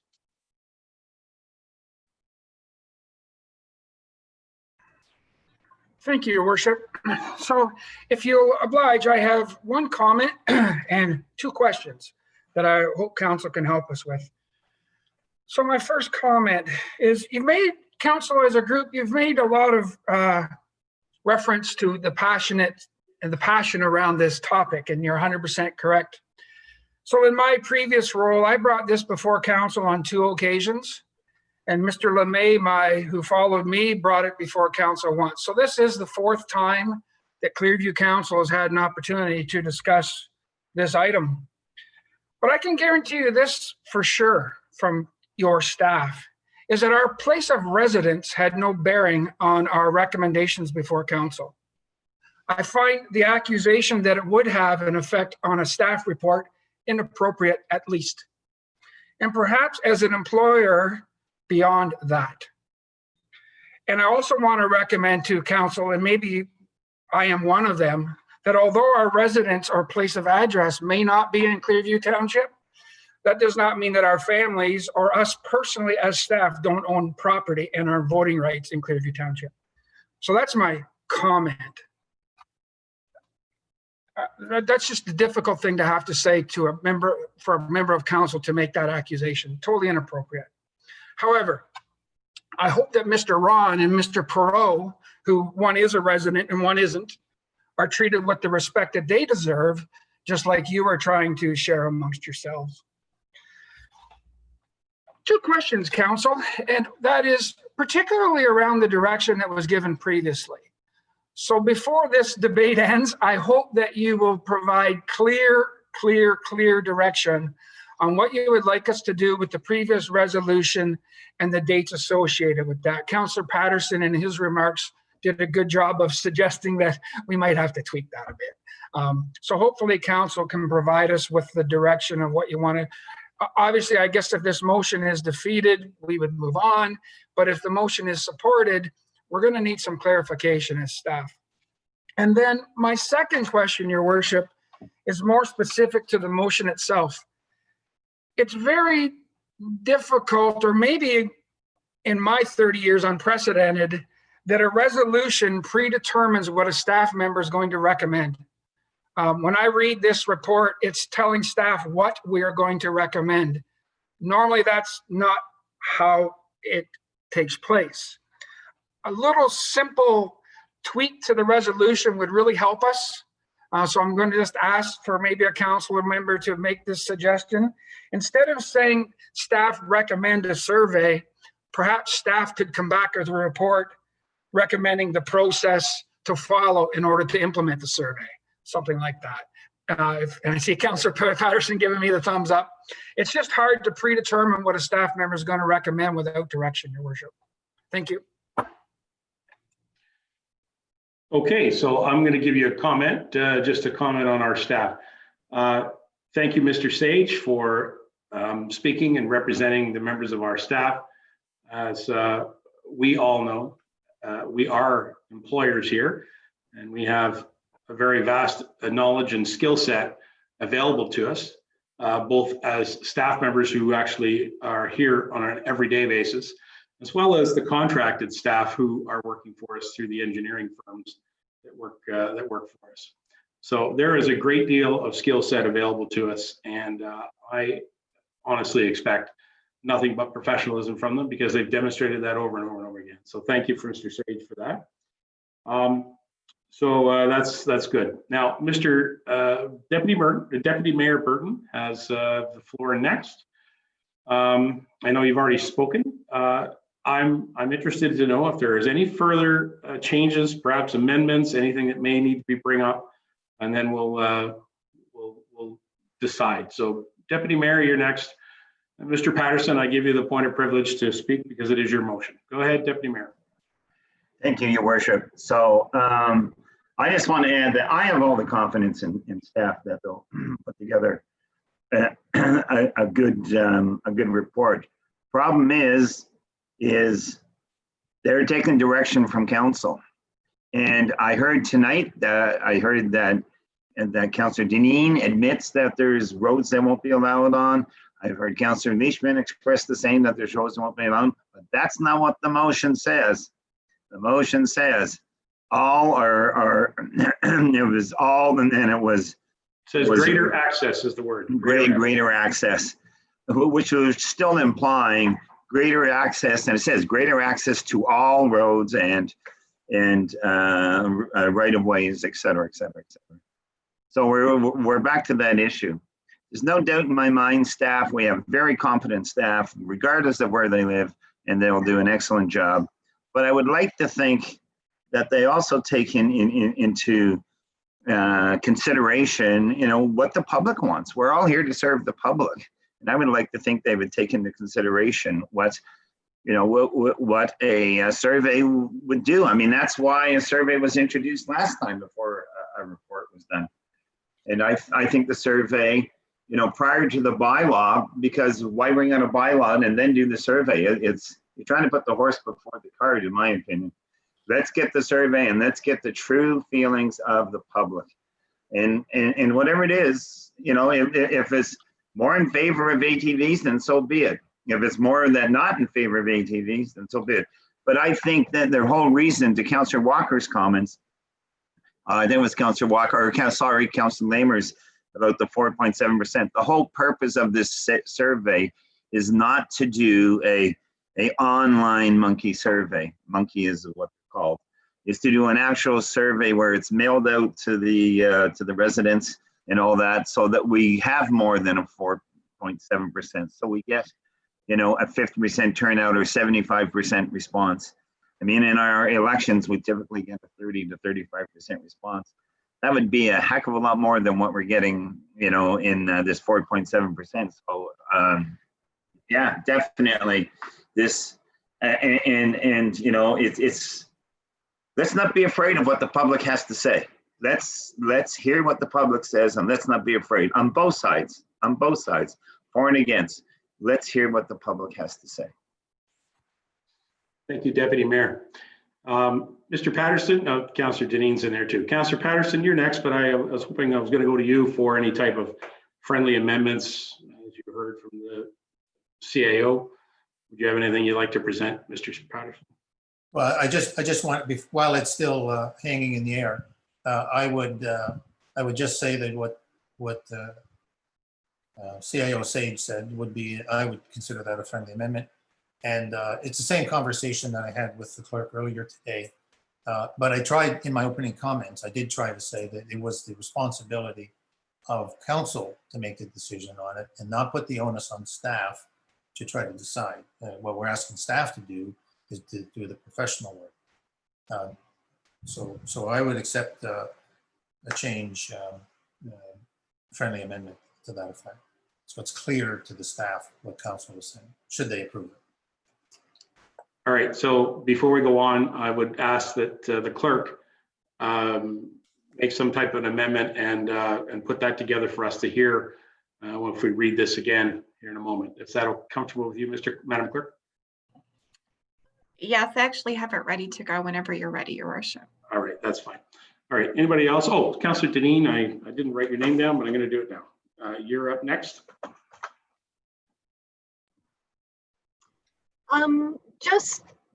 We took the word all out of that amendment to the motion last week. It was to provide greater access to Clearview Township roads, including undeveloped roads, road allowances, and trail systems. The word all wasn't put in there. It could be implied. It definitely could be implied, but it definitely was not included in it. Thanks. Yep, I agree. Okay. All right, Madam Clerk's already putting something on the screen here.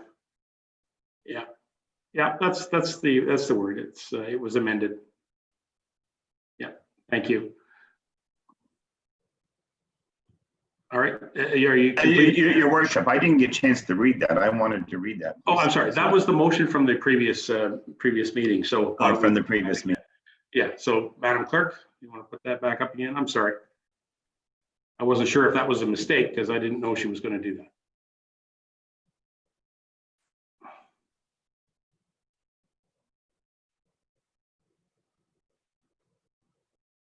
Yes. Okay, that's fine. Thank you.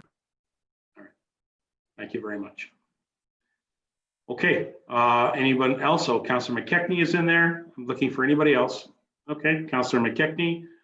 And Councillor Dineen, your microphone's still open. So did you have anything further you wanted to add? No, thanks very much. Thank you. Okay, go ahead, Doug. Thank you. And to be clear, and this is to the CAO's comments, of course we expect professionalism from all our staff, and I have no issue with that. and no matter where they live. But what I'm getting at is that in order, the motion says that we're going to give greater access to ATVs. And I think that a survey would allow,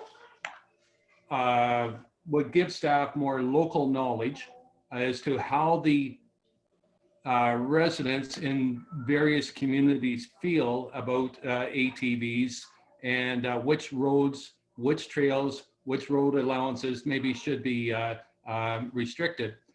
For instance, Singhampton, probably feels different than Lavender, which feels different from Dunedin. So that's all I'm getting at is that, I certainly can't make a decision on something that's that's going on in New Lowell because I don't get to New Lowell that often. But I think that we need to have a public survey in order to give staff a little bit more local knowledge of or a feel of what the residents are, their concerns in some of our small hamlets. That's all I was getting at.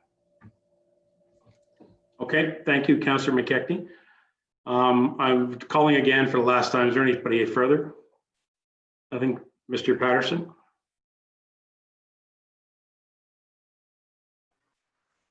Thank you. I just wanted to address a couple of the points. One is about the 4.7% that I mentioned.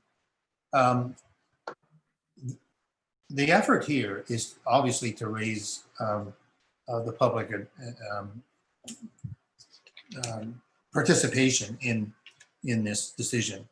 And I'm a little concerned that, taken out of context, people hear this video, they will replay it. They may hear the message that the public is not worth it. $25,000. This is a big issue.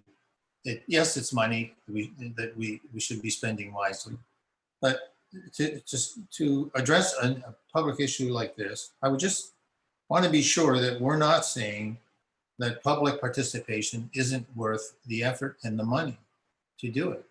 I'm waiting until the staff report. That's what, if you read some of the comments, they say, in fact, even the comment that was in our public participation, they say, sure, do it after most of the decision making is done.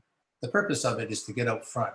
So it's not premature. It's actually, I think it was, I don't want to be pejorative here, but it was possibly overlooked in the process of, of the motion on July 27th. Because yes, we did say it in one sense, in an informal way, said send in your letters. We need to have the information that answers specific questions so that we can get a sense of where the public is throughout our township for sure, but also on the questions. That's the skill that council is going to have to rely on for staff to come up with a set of questions. And of course, I think staff will come back with a set of questions or possibly ask councillors, what questions would you like asked? Not guarantee that it'll be on the survey, but the survey has to be tightly put together and there's access to professionals that can help us with polling. We don't need 75% or 50%, but we certainly need a representative sample that we can say, this, if we get so much response, 25%, we can be pretty sure that that's what our township wants. I mean, right now, you're betting that on 4.7%, we understand where Clearview is. Honestly, I don't think any of us can actually say that. Okay, and the argument that was made last meeting was that we don't have any experience, or we don't have enough experience. So let's get them to share their experience. We know they're going to be on one side or the other, but hopefully out of that there will also be some discussion. So I really think we're at a crossroads here with this. People are frustrated. I don't want them to feel they've been left out. And this is not a matter of who's taking the higher risk or who's afraid that the result is not going to come out the way they want. As councillors, we either have to listen to the public, and by listening, we have to be in the room, or we have to say, send it in a different way, so that we can hear what you want. And that's what this motion is. It's not delaying. It's not about of pushing things out for the purposes of statistics, or at least strategy. The core of what we do, certainly the core of what I do, has always been public engagement. To the mayor, he knows, ad nauseum, I've asked for public engagement. Okay, and that's what I'm asking for now. Council's support to give access, give some relief. Quite frankly, there's frustration out there. Let's engage the public and get an answer from them, and then have the staff use that as one of the tools to make, along with their expertise, to make a good decision here. Or else this is going to be played over and over again for years if we don't do it the right way. Thank you. Thank you very much. Nothing further. Anybody else? I have a couple of comments that I'd like to say, and then we're going to call the motion if everybody's comfortable. I would like to address our roles. We are, as you know, elected. We are representatives of our municipality, both elected by wards, but we're also represent all the interests of Clearview Township. To Councillor McKechnie, he mentioned, New Lowell and Dunedin. Your vote, Councillor McKechnie, is in effect in New Lowell, as it is in Brentwood, as it is in Ottawa, as it is in Stayner. It's in all corners. When you are elected and you serve on this council, whether you're from a ward or whether you're from the deputy mayor or the mayor's position, you serve the entire municipality. And that is the work that we do here. The other aspect I'd like people to remember is that we must make decisions. We are responsible to make decisions as elected people. You put your name forward to run, and you take that responsibility. Point of order. Yes. Point of order, your work. What does this have to do with the motion? This has everything to do with the motion about the fact that we are discussing public access and public participation. Because I was going to say that, pardon me? No, I think that we don't need to have a lecture on representation. We have a motion in front of us. Not a problem. What we should be. Not a problem, Councillor. The issue in front of us is whether we have a survey that'll back up other surveys and other content that we've received. It is correct that the council at clearview.ca email contacts all of us. That's the way that the citizens can contact us today. They also can, of course, send us mail if they want to use the postal service. They, of course, can phone us. Our phone numbers are available. And we have many engagements with the public every single day. And in fact, to the question about public engagement, as Councillor Patterson points out, this has been an excellent example of it, that there has been a tremendous outpouring of contact with our community.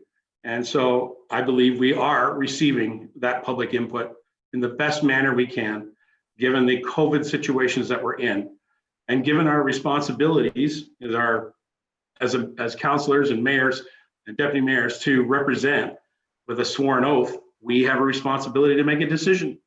And so that's where it lies. And it may be disappointing to some that their personal opinion in the community may differ than the members that sit at this table. That's disappointing. I'm sorry. But the reality is that we are all individuals, as we said this earlier. We're all individuals, and we do make our decisions in our own ways. And I'm not trying to, not trying to justify anything here other than to recognize that this has been a very respectful process, and I expect it to continue.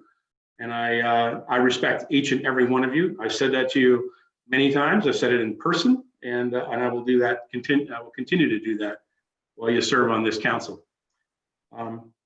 As the CIO quickly pointed out, this is the fourth time that this has come forward. And someone asked me in an email about my ethics and whether why would I be supporting ATVs? Well, the reality is I have consistently voted in favor of bringing ATVs across this municipality. And I've supported that every time it's come to our table. And I continue to support that. As an interesting note, Mayor Vandercruz communicated with me, and he supported my decision to continue to support that. In fact, we're very much aligned on this in our discussions. So if someone wanted to bring up whether I'm, continuing to serve based on the promises that I made, that's the case. And so that's what I'm certainly elected to do, and I take my responsibilities quite seriously and honestly. And I also expect that we're all human beings, that we do the best we can. And so that's where I'm going with this. So I appreciate Councillor Patterson bringing forward this motion. I think it needed to be brought forward, and I thank him for bringing it forward as it stands. Members of council, are you prepared to vote?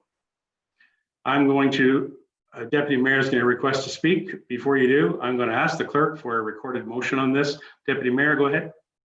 Yes, I would just like to, if the clerk could read the amended motion, please, as I understand. Yes, thank you. Thank you. I'd like to hear that.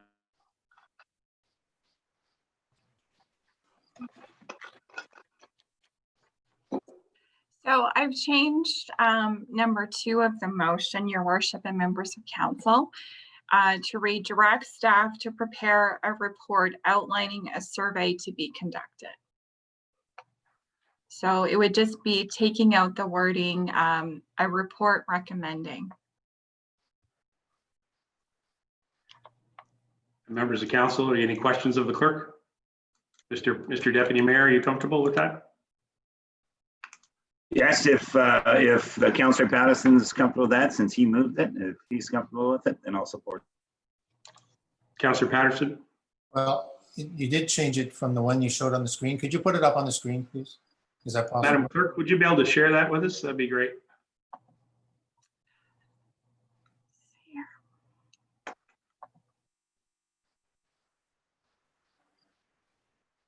Words matter. Local matters. Well, local words matter. Fair enough. Oh, okay. Let's see what we got here. So just bear with me here. I'm just going to adjust the word copy of the agenda. Oh, okay. So we would be taking out, so prepare a report outlining a survey to be conducted. So if members of council can see that, I'll just move it down so you can see the full recommendation. All right, it's on the screen. I cannot see everybody, so Councillor Patterson, are you comfortable with that friendly amendment? Can you say something? I held up my card. Okay, well, I don't see you, so I'm asking. Oh, okay, there we go. Councillor Patterson, affirmative? Deputy Mayor, affirmative? Okay, thank you. Madam Clerk, I've asked for a recorded motion. If you could please proceed.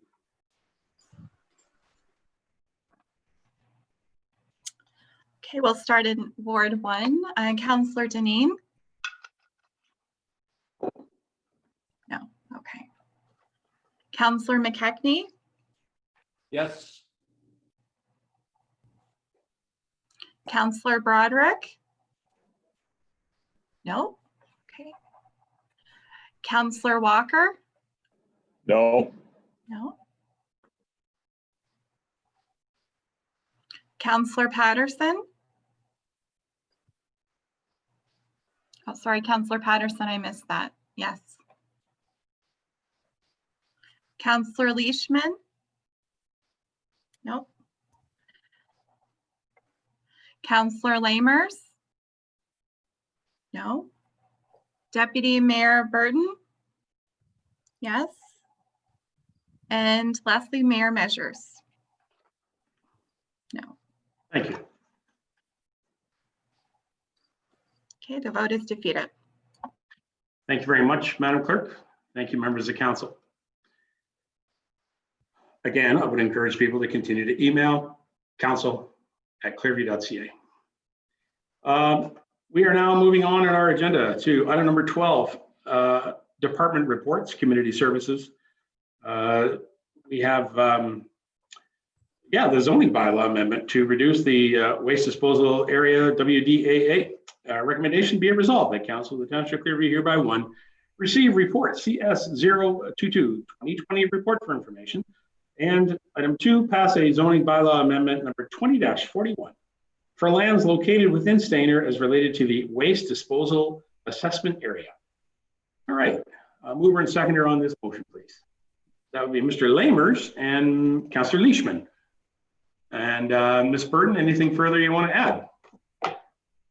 Mayor Burton is there. And Scott McLeod's there. Hi there. Go ahead, Mayor Burton. Thank you, Your Worship.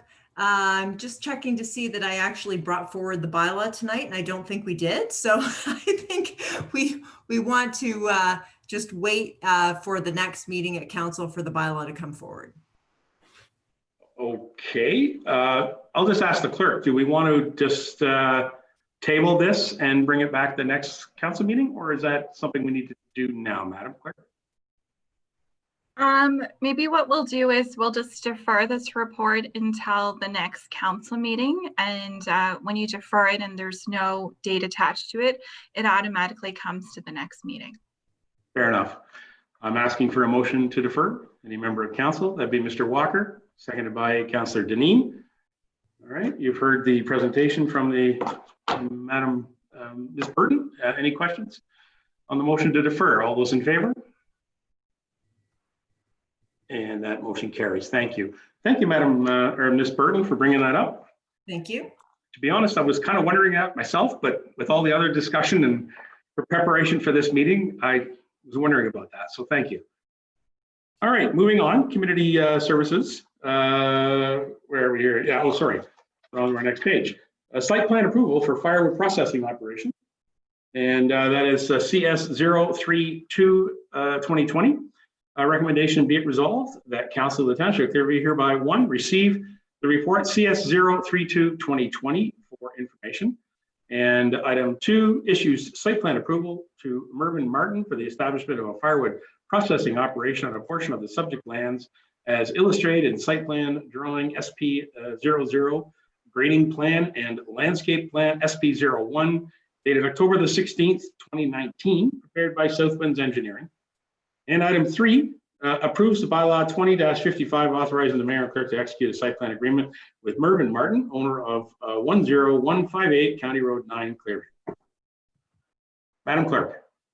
Your Worship, maybe we can do this recommendation, and then after we've done that, we can jump back up to the building department report. Yeah. Yeah, that'd be fine. Thank you. I'm looking here on my agenda. I don't even have it. Where is that? It didn't print off of mine. I know that the building department report is here, and I don't have it right in front of me.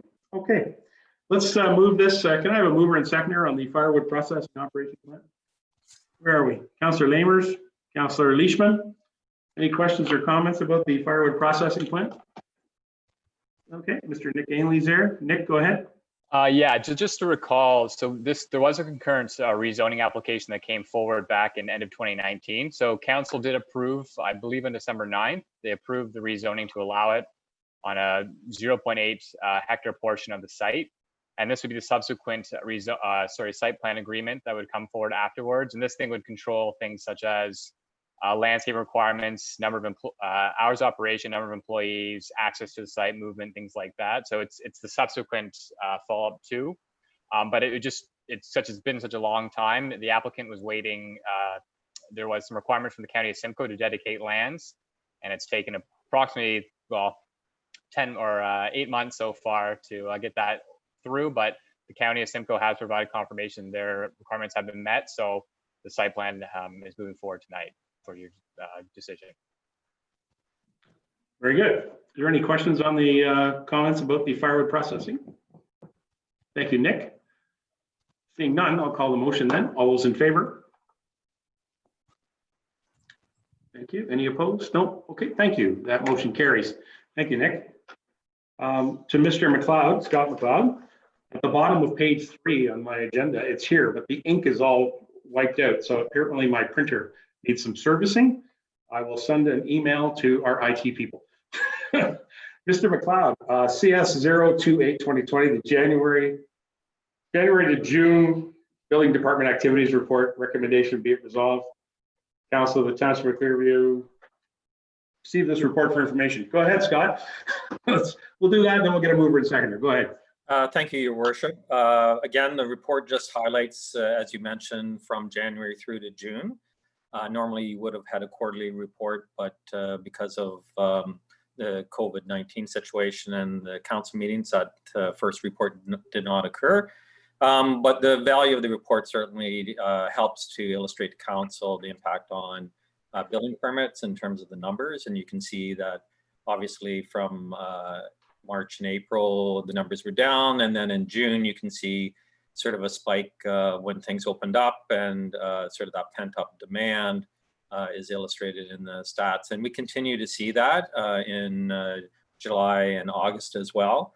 The report also just highlights to council where we are with our new software update. We're moving into our sort of implementation stage of our new software, which will we certainly look forward to moving forward with. And it also sets out some of the key milestones that we worked through with respect to the COVID-19 pandemic situation within the building department. I'm certainly happy to entertain any questions the council may have. All right, well, thank you, Scott, and I'm glad to get this update. Is there any questions of our chief building official? Councillor Leishman, anybody else? Councillor Leishman, you have the floor. Thank you. Through you to Scott. How many source well protections or how many wells do you have to check, Scott? Through your worship to Councillor Leishman, in terms of the septic reinspection program, yes. With regards to the number of septics we have to review, it's around 105 over a 5-year period. We have the benefit of having reviewed these properties previously, and so this is our second phase of that. But that has been somewhat stalled by this process, but it's certainly something that we're looking to move forward with in the fall, if at all possible, and as time allows. So thank you. Do you have any more wells that are outstanding that didn't comply? So through your worship, with regards to the building department's involvement through the source water protection program, the building department doesn't actually directly deal with the wells, but certainly the septics that we are required to review over a 5-year period is impacted. As development occurs, and I would use the Buckingham Woods development or Windrose within our municipality, as development occurs in some of these developments that are serviced by wells, and if that development is occurring within an area of influence that requires septic re-inspections, the number of septics that we have to inspect over a 5-year period does increase. And so we have seen probably about 3 or 4 properties added to the number of inspections from our previous reporting period. But the good news is, the good news is that those properties that have been added are new septics and are not a concern. No, of course. Okay, thank you. All right, thank you, Councillor Leishman. Anybody else with any questions to our chief building official on this report? All right, seeing none, if I may, Mr. McLeod, can you just help me out here? I know that COVID has obviously, it's been evolving, hasn't it? And I know that we had initially had some very clear restrictions in regards to inspections that were being done by the building department.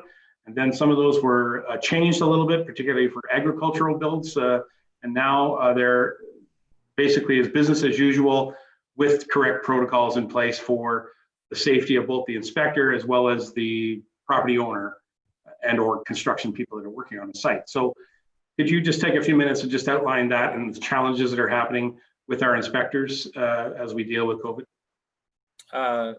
Happily, Your Worship. Certainly from the very early on in the pandemic situation, from the province, there were restrictions on construction projects in particular.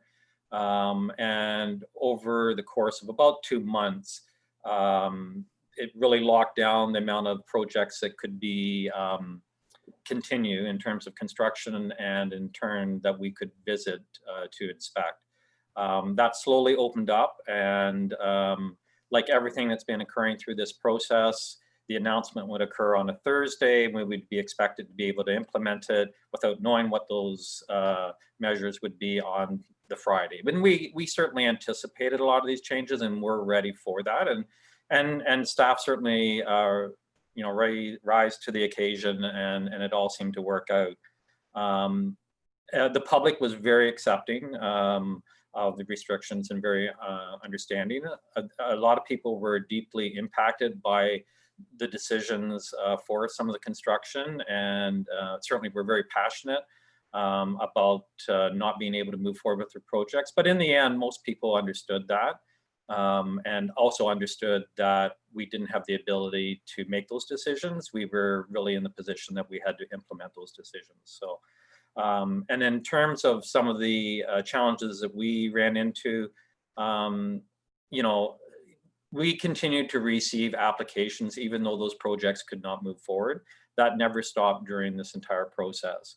And that was so that as the restrictions were lifted, that people's projects could move forward in a timely basis. And some municipalities did not do that. I would say that worked to our advantage.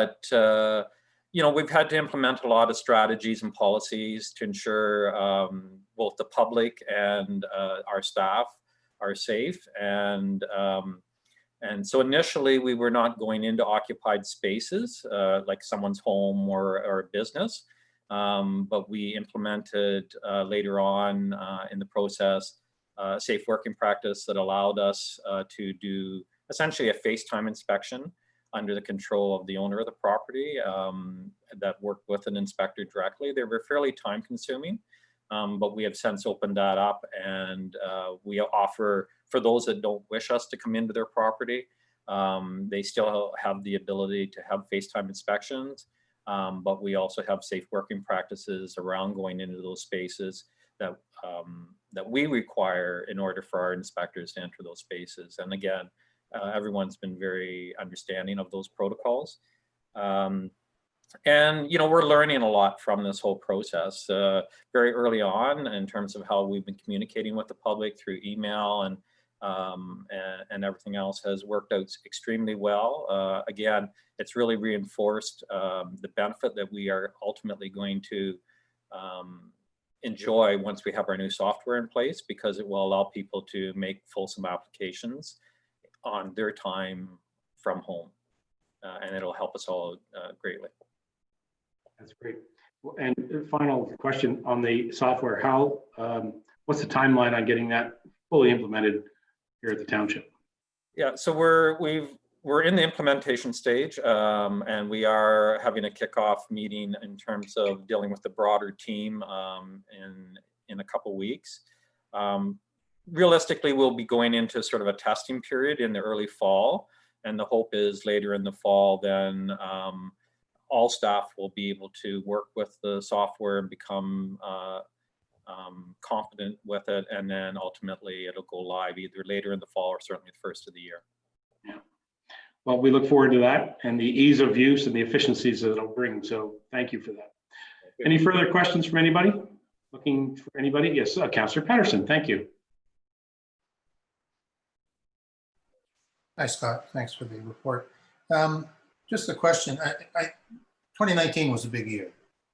We're not expecting as big a year, I assume, in 2020. And I heard your comments saying that the applications continue to come in even though we couldn't service them all. So it's kind of on target, do you think, from your expectation?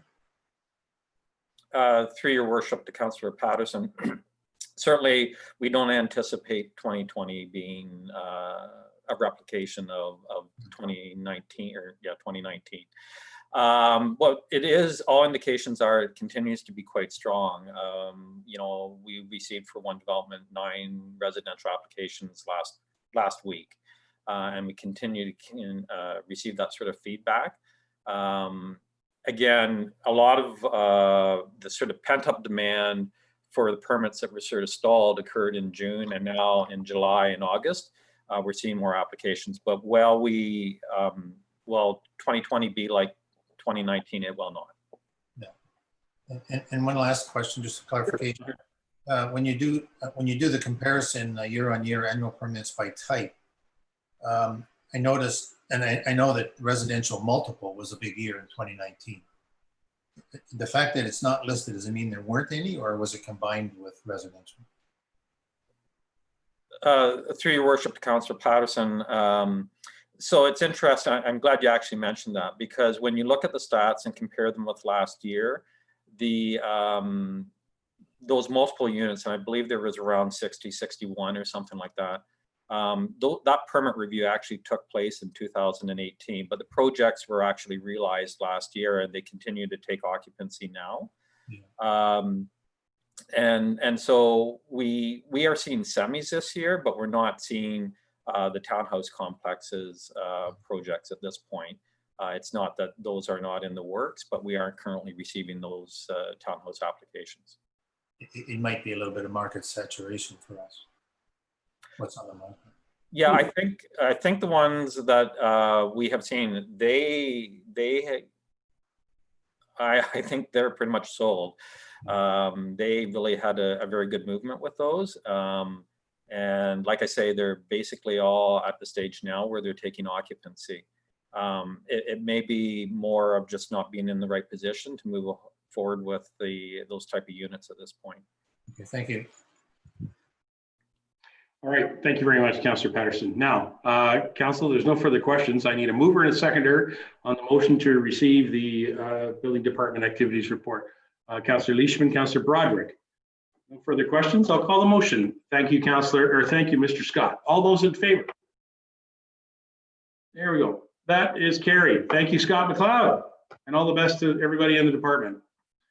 Thank you. Nice to see you. All right, Council, page 4.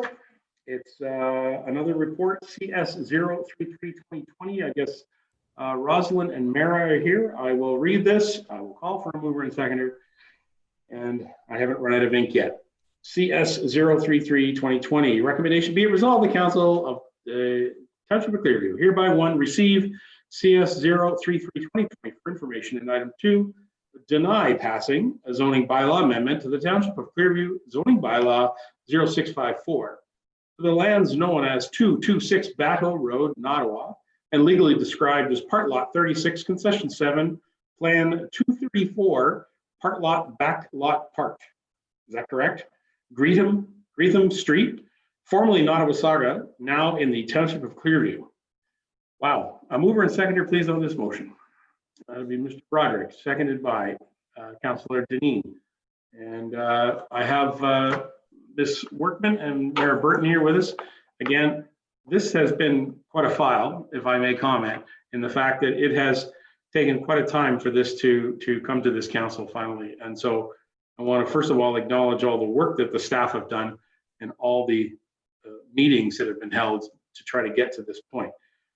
So I'll turn it over to our staff who obviously conducted a lot of these meetings. I'm not sure who's up, Roz or Mara. Roz, go ahead.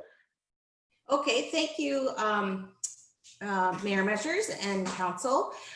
Just a brief summary of this file. We did have a public meeting July of 2018, and it was based on a property in Bateau, in the settlement area of Bateau. It is approximately 11 acres, 11 and a half acre parcel, and it was primarily to rezone the lands from a residential or hamlet residential zone to allow for a winery and a distillery. As alluded to by Mayor Measures, it has been a very a long process and a long application. And namely, I think because we did have a lot of residents and people come out and engage us. We held several meetings with the residents in the area as well as with the applicants. And I think I can truly say that both Mayor and I have really put a lot of effort and thought and review and professionalism into this file. And at this point, I think staff have provided a very lengthy report and we provided a recommendation for your consideration. And we're both here to answer any questions that you might have. All right, and again, thank you very much. And yes, it's an excellent point that we did meet many times with the applicant and with neighbors. And I'm sure as professional staff, you probably discussed this a lot onto where this was going to go. So thank you for all your efforts and also the public engagement that happened in these one-on-one meetings. I think is very, very important. So members of council, do you have any questions or comments or any questions you have of the staff on this file?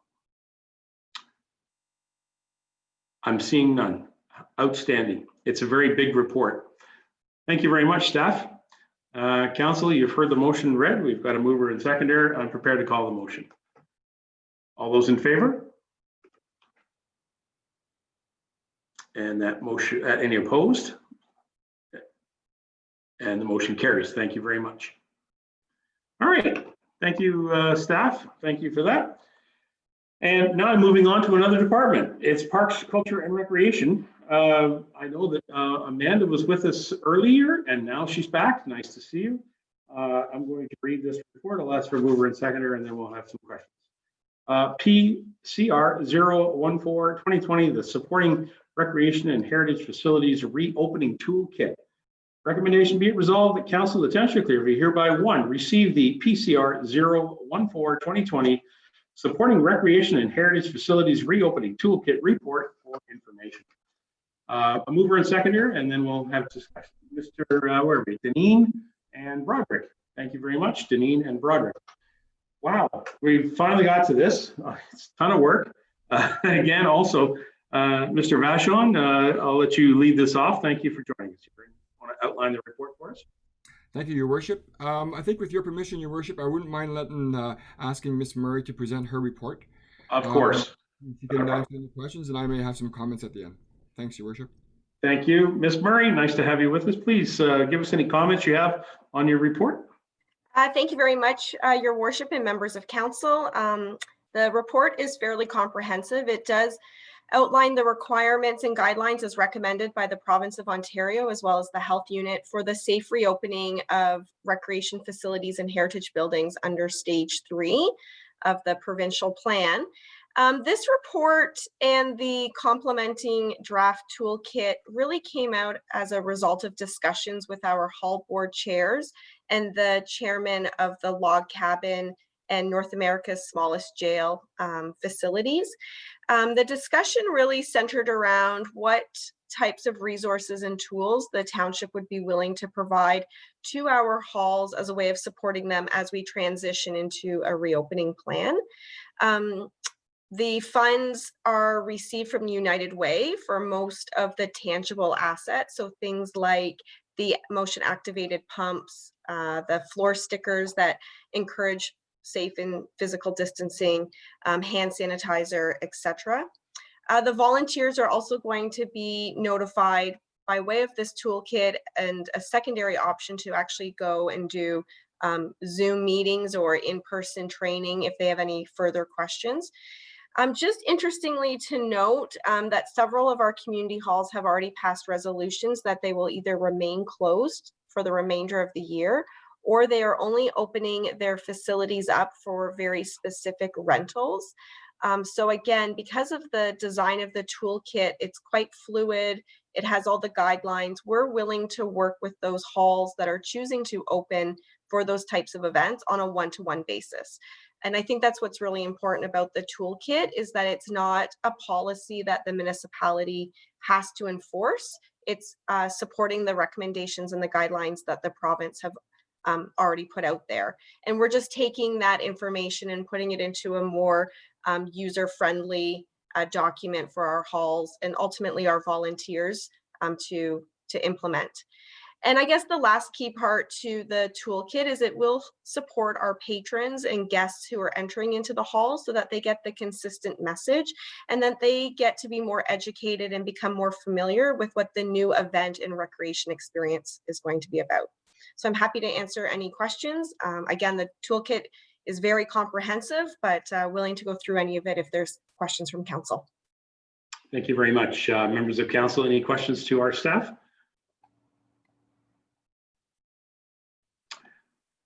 There you go, guys. No questions. I would like to have just one little question, if I could. Obviously, we're dealing with volunteers at work in our halls and are being tasked with some of the responsibility about checking off lists and recording people's names and so on. And can you just share how, through perhaps Terry, how they would emphasize this with any renters that would use their facility, that the renter is responsible to do the same?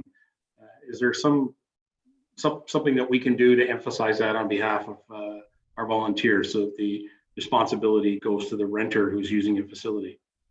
Yeah, I think, Your Worship, through the toolkit that Amanda was talking about, there's also some posters and some education material that will be posted up in the halls to inform the public.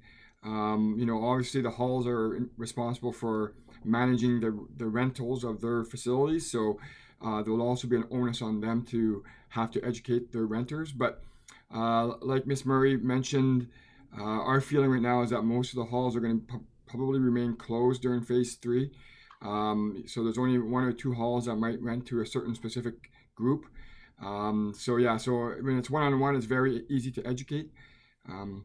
When you have mass rental, sometimes it's a little harder, but I think we feel confident that the volunteers will be able to educate the renters. It's also worth noting, and just to add to Ms. Murray's report, Your Worship, is that the toolkit will also be used for township ran facilities. So our halls and our arenas, the youth center as well. So all this material that we're purchasing as part of this grant is also for other facilities that we actually ran.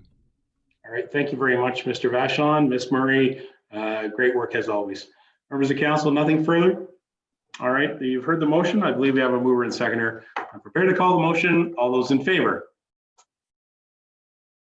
And that motion carries, and thank you very much. Thank you, folks. Thank you. Thank you. All right, let's see here. Public Works, we have a tender to review.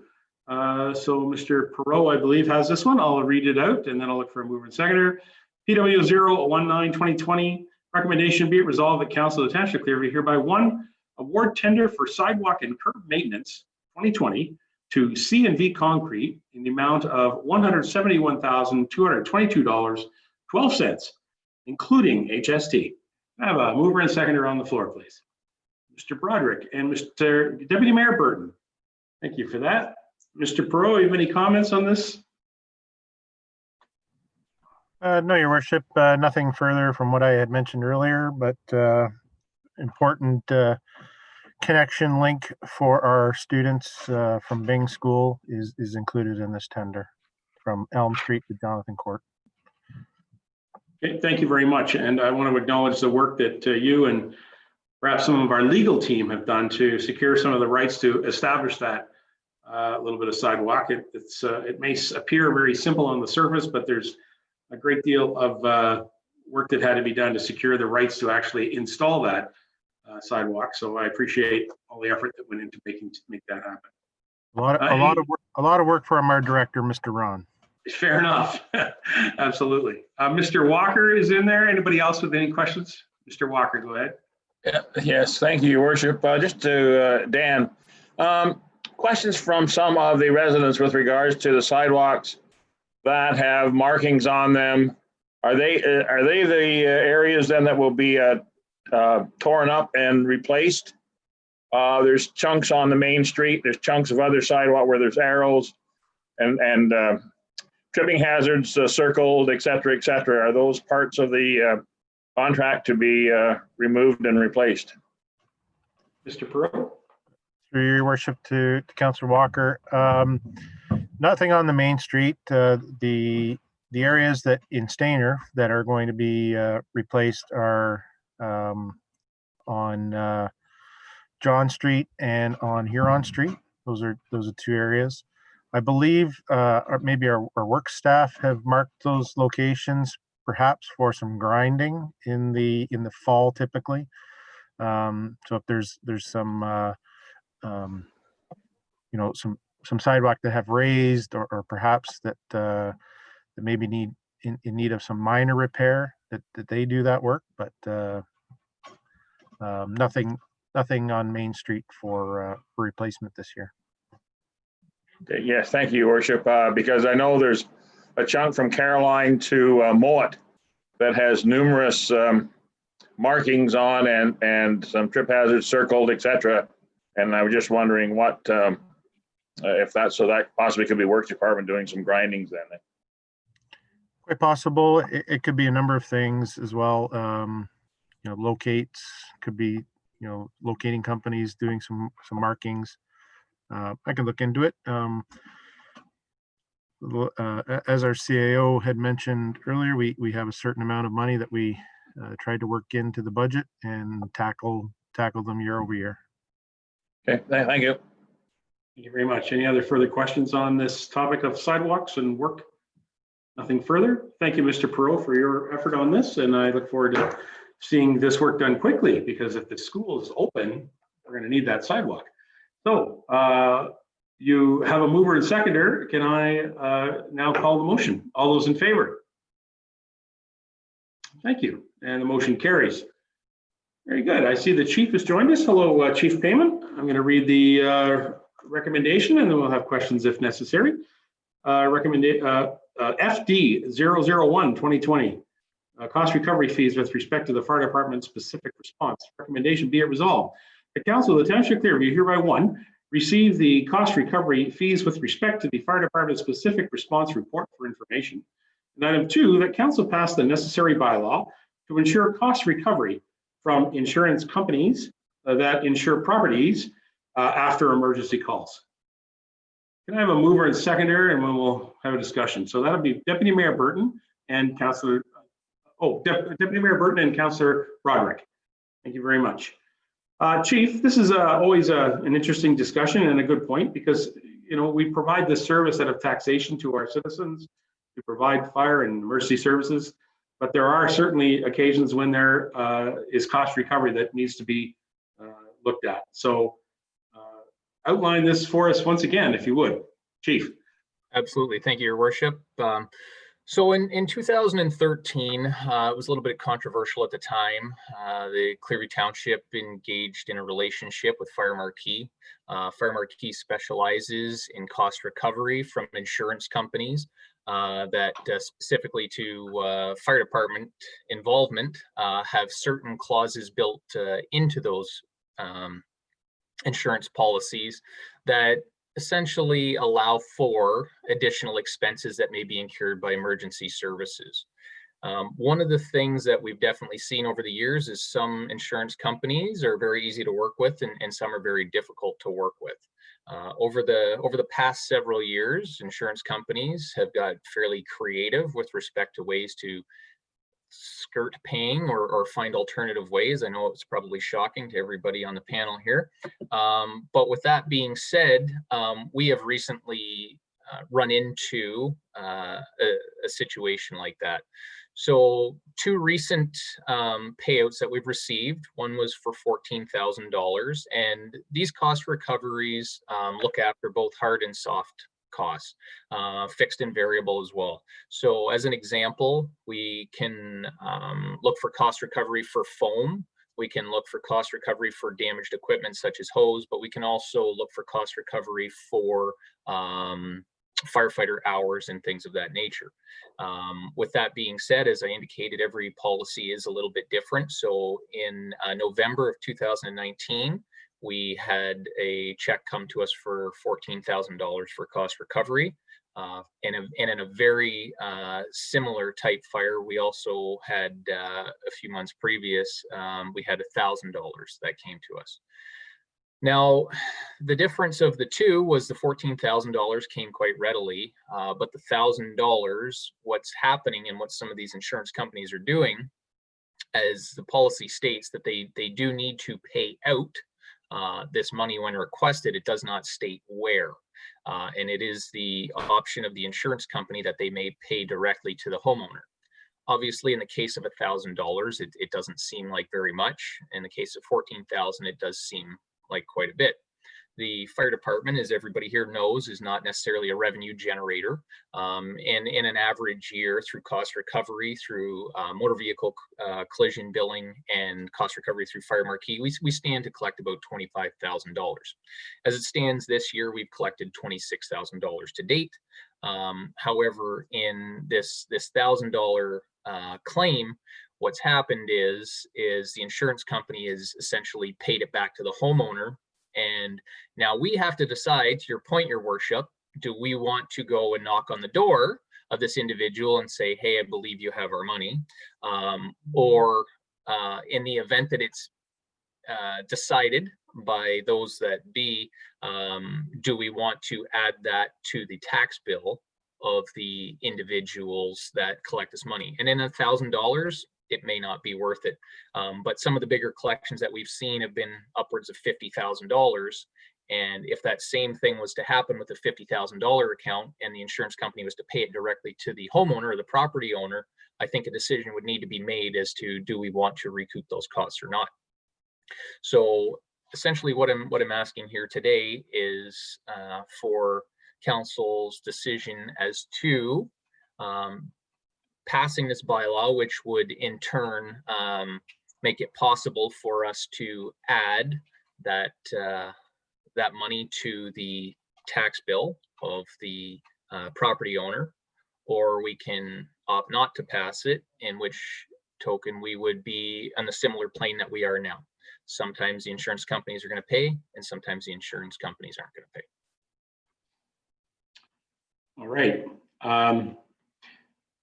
You're right. By the way, when this was all brought forward, it was kind of controversial at the time, but it's proven that it has worked. So that's good news. Deputy Mayor is up. Anybody else with any comments? Deputy Mayor, go ahead. Thank you, Worship. I think the reality is, if the money's being paid to the homeowner for services we provided, absolutely they should have to give it to us. It's not their money to go spend or keep for whatever they want. Having experience in the past with insurance companies as an insurance appraiser many years ago, this often happened.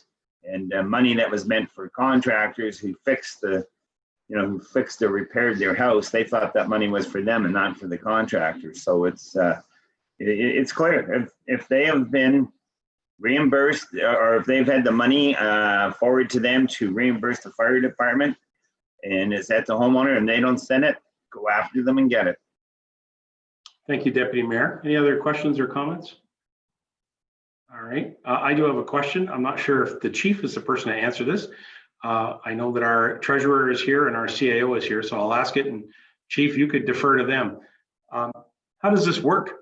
If we have a claim that is not paid, would that be something that would be directed through you as the senior manager for this department to ask the treasury to apply it? Or is that something that needs to come back to council to direct it to be applied on the taxation? That's wondering how it functionally works. Yep, thank you, Your Worship. And actually, I am going to defer to Kelly McDonald. Thank you. Ms. McDonald, nice to see you. Welcome. Thank you, Your Worship. After reading the bylaw, I think the easiest way to manage it would be to run it through our AR system, the same way we do for property standards. Violations of the property standards bylaw, we invoice them through the AR system. And if they're not paid within a certain length of time, it's added to the property tax roll. Okay, so it'd simply be managed as an add to the AR system, is what you're mentioning. Exactly. Okay, so the authority would be there for us to pass this bylaw to allow our senior managers, you two, through the CAO to administer this. Is that correct? Absolutely, absolutely. We come from direction from the fire chief, If there is a certain length of time he feels acceptable, whether it's 90 days or 120 days, and after that time, it's an automatic transfer to the property taxes. Okay. All right. I just wanted to see how functionally that would work. Any other questions, members of council? All right. Seeing none, we have a thank you, Chief. Thank you, Ms. Treasurer. We have a mover and seconder on the motion. I'll call the motion. All those in favor? And the motion carries. Thank you very much. Thank you, Chief. Nice to see you. Legislative Services Clerk, Madam Clerk, extension of virtual council meetings, board and committee meetings. There's quite a letter here attached to this, so I'll read the recommendation and then we'll have a discussion.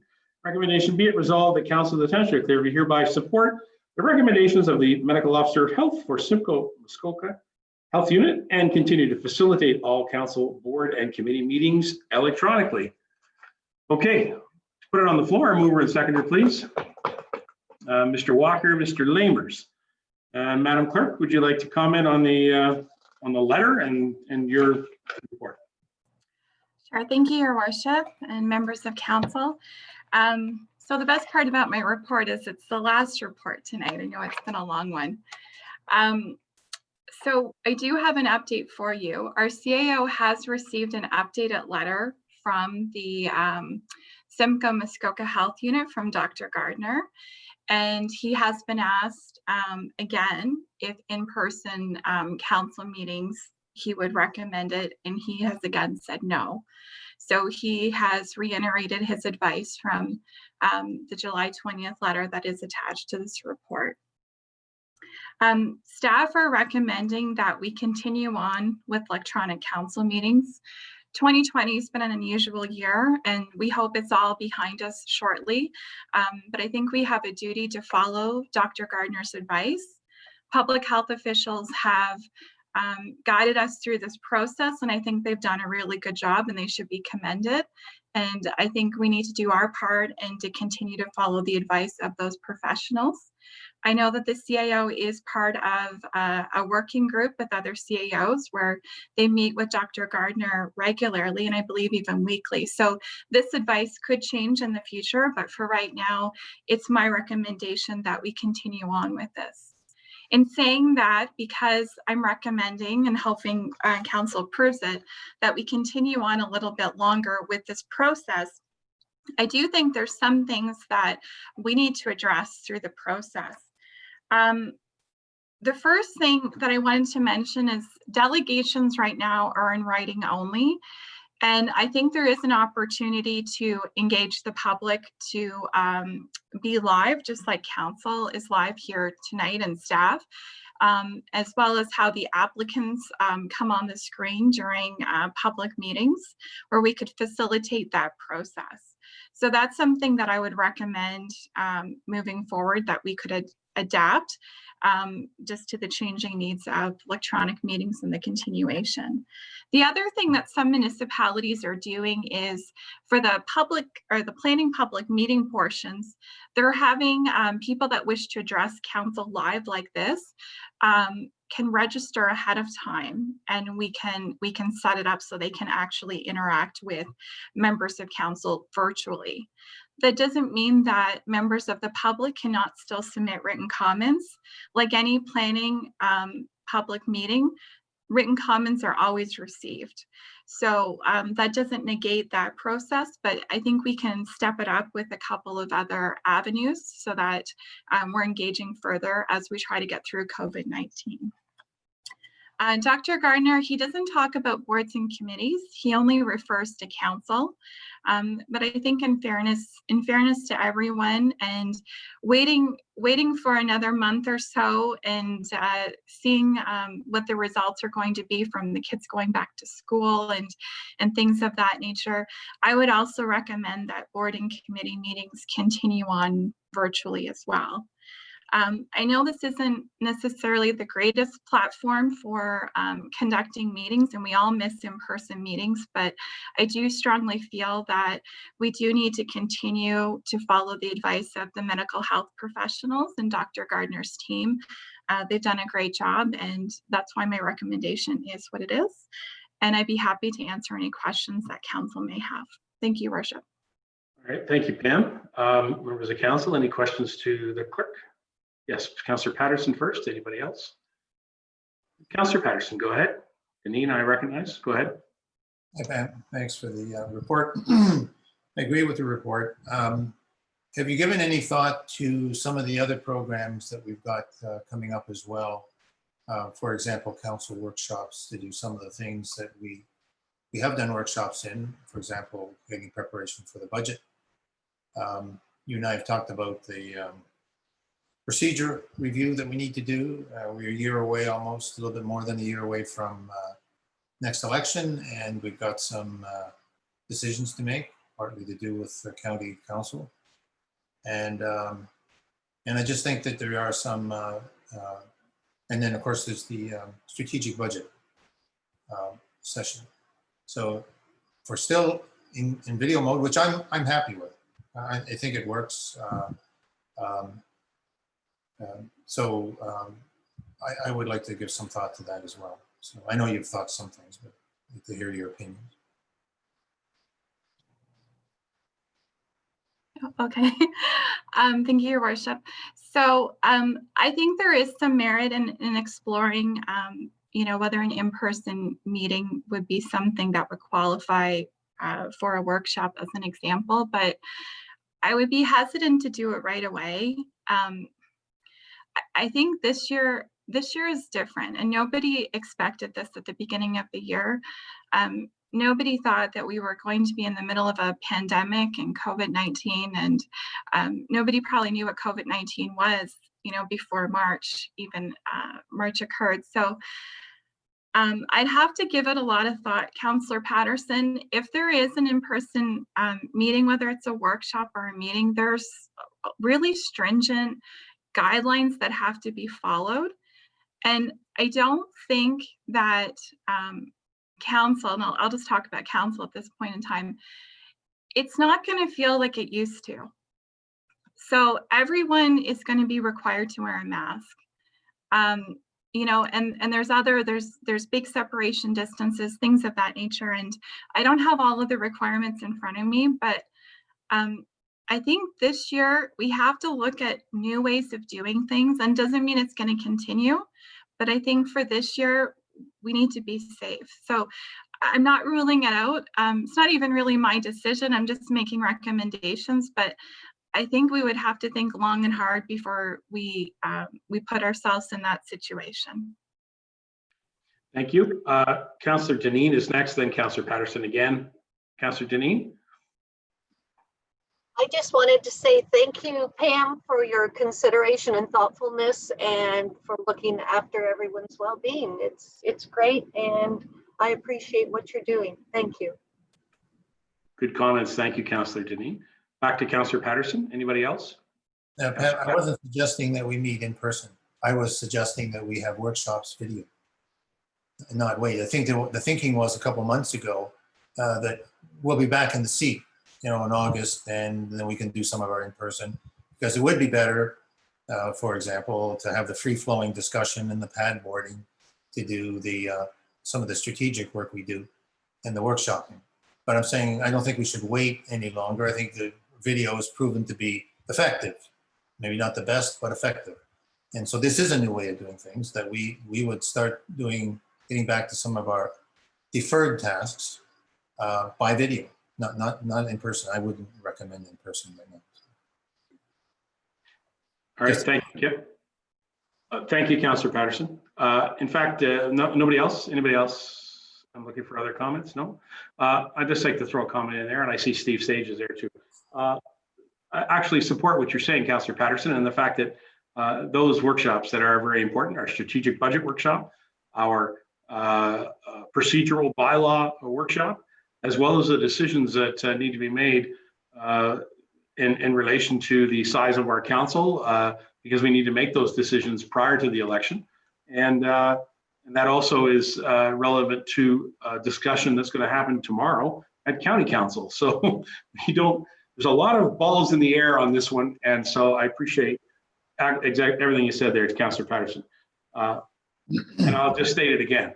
I prefer these meetings to be in person. I absolutely do. We're using the tool that's available to us. I've mentioned it before, and there are other softwares available. So far, this one is working. It's interesting that some of the media coverage of Zoom is that they've updated their security settings. And so in the background, some of the stuff that's going on with the tool is improved. And the stability of it, I think we've all learned how our own home internet works and what it does or doesn't do. I'm smiling at you, Councillor Deneen, because you certainly had some challenges early with this stuff. I did too, and that's why I'm actually here at the council chambers right now in my office. So I get it, and you're right. This isn't perfect, but it is moving the municipality forward. So I thank you everybody for that. To Madam Clerk, regarding our hall boards, you heard earlier Councillor Leishman mention Sunnydale Hall would like to meet because they're a small group and they have a facility that they think they can do that. I think we would need to give them some direct advice from your office on this question. And you know, I know that Kayla does a great job as their council or their clerk rep at their meetings, all of our meetings. She does a great job. But I think it would be important that you, as the head of that department, make some clear direction after this motion, okay? To speak to our hall boards if there's that question come up. Madam Clerk? I agree, Your Worship, and I think, and I've learned from my past experience with hall boards and committees, I think what I'll do is I will either draft an email or a letter and send it out so that everybody has the same information and with the recommendation of council attached to it. Thank you. Mr. Sage was there and he's disappeared again. Mr. Sage, did you want to jump in on this conversation? Wasn't sure. Hi there, Steve. Yes, Your Worship, I was, but you covered my comment with respect to the county meeting tomorrow. So thank you. Thank you. Okay. All right. Thank you. I think we've had a good discussion on this point. Is there anybody else with any questions? Councillors who are not online right now, would you like to join us again? I'm prepared to call the motion.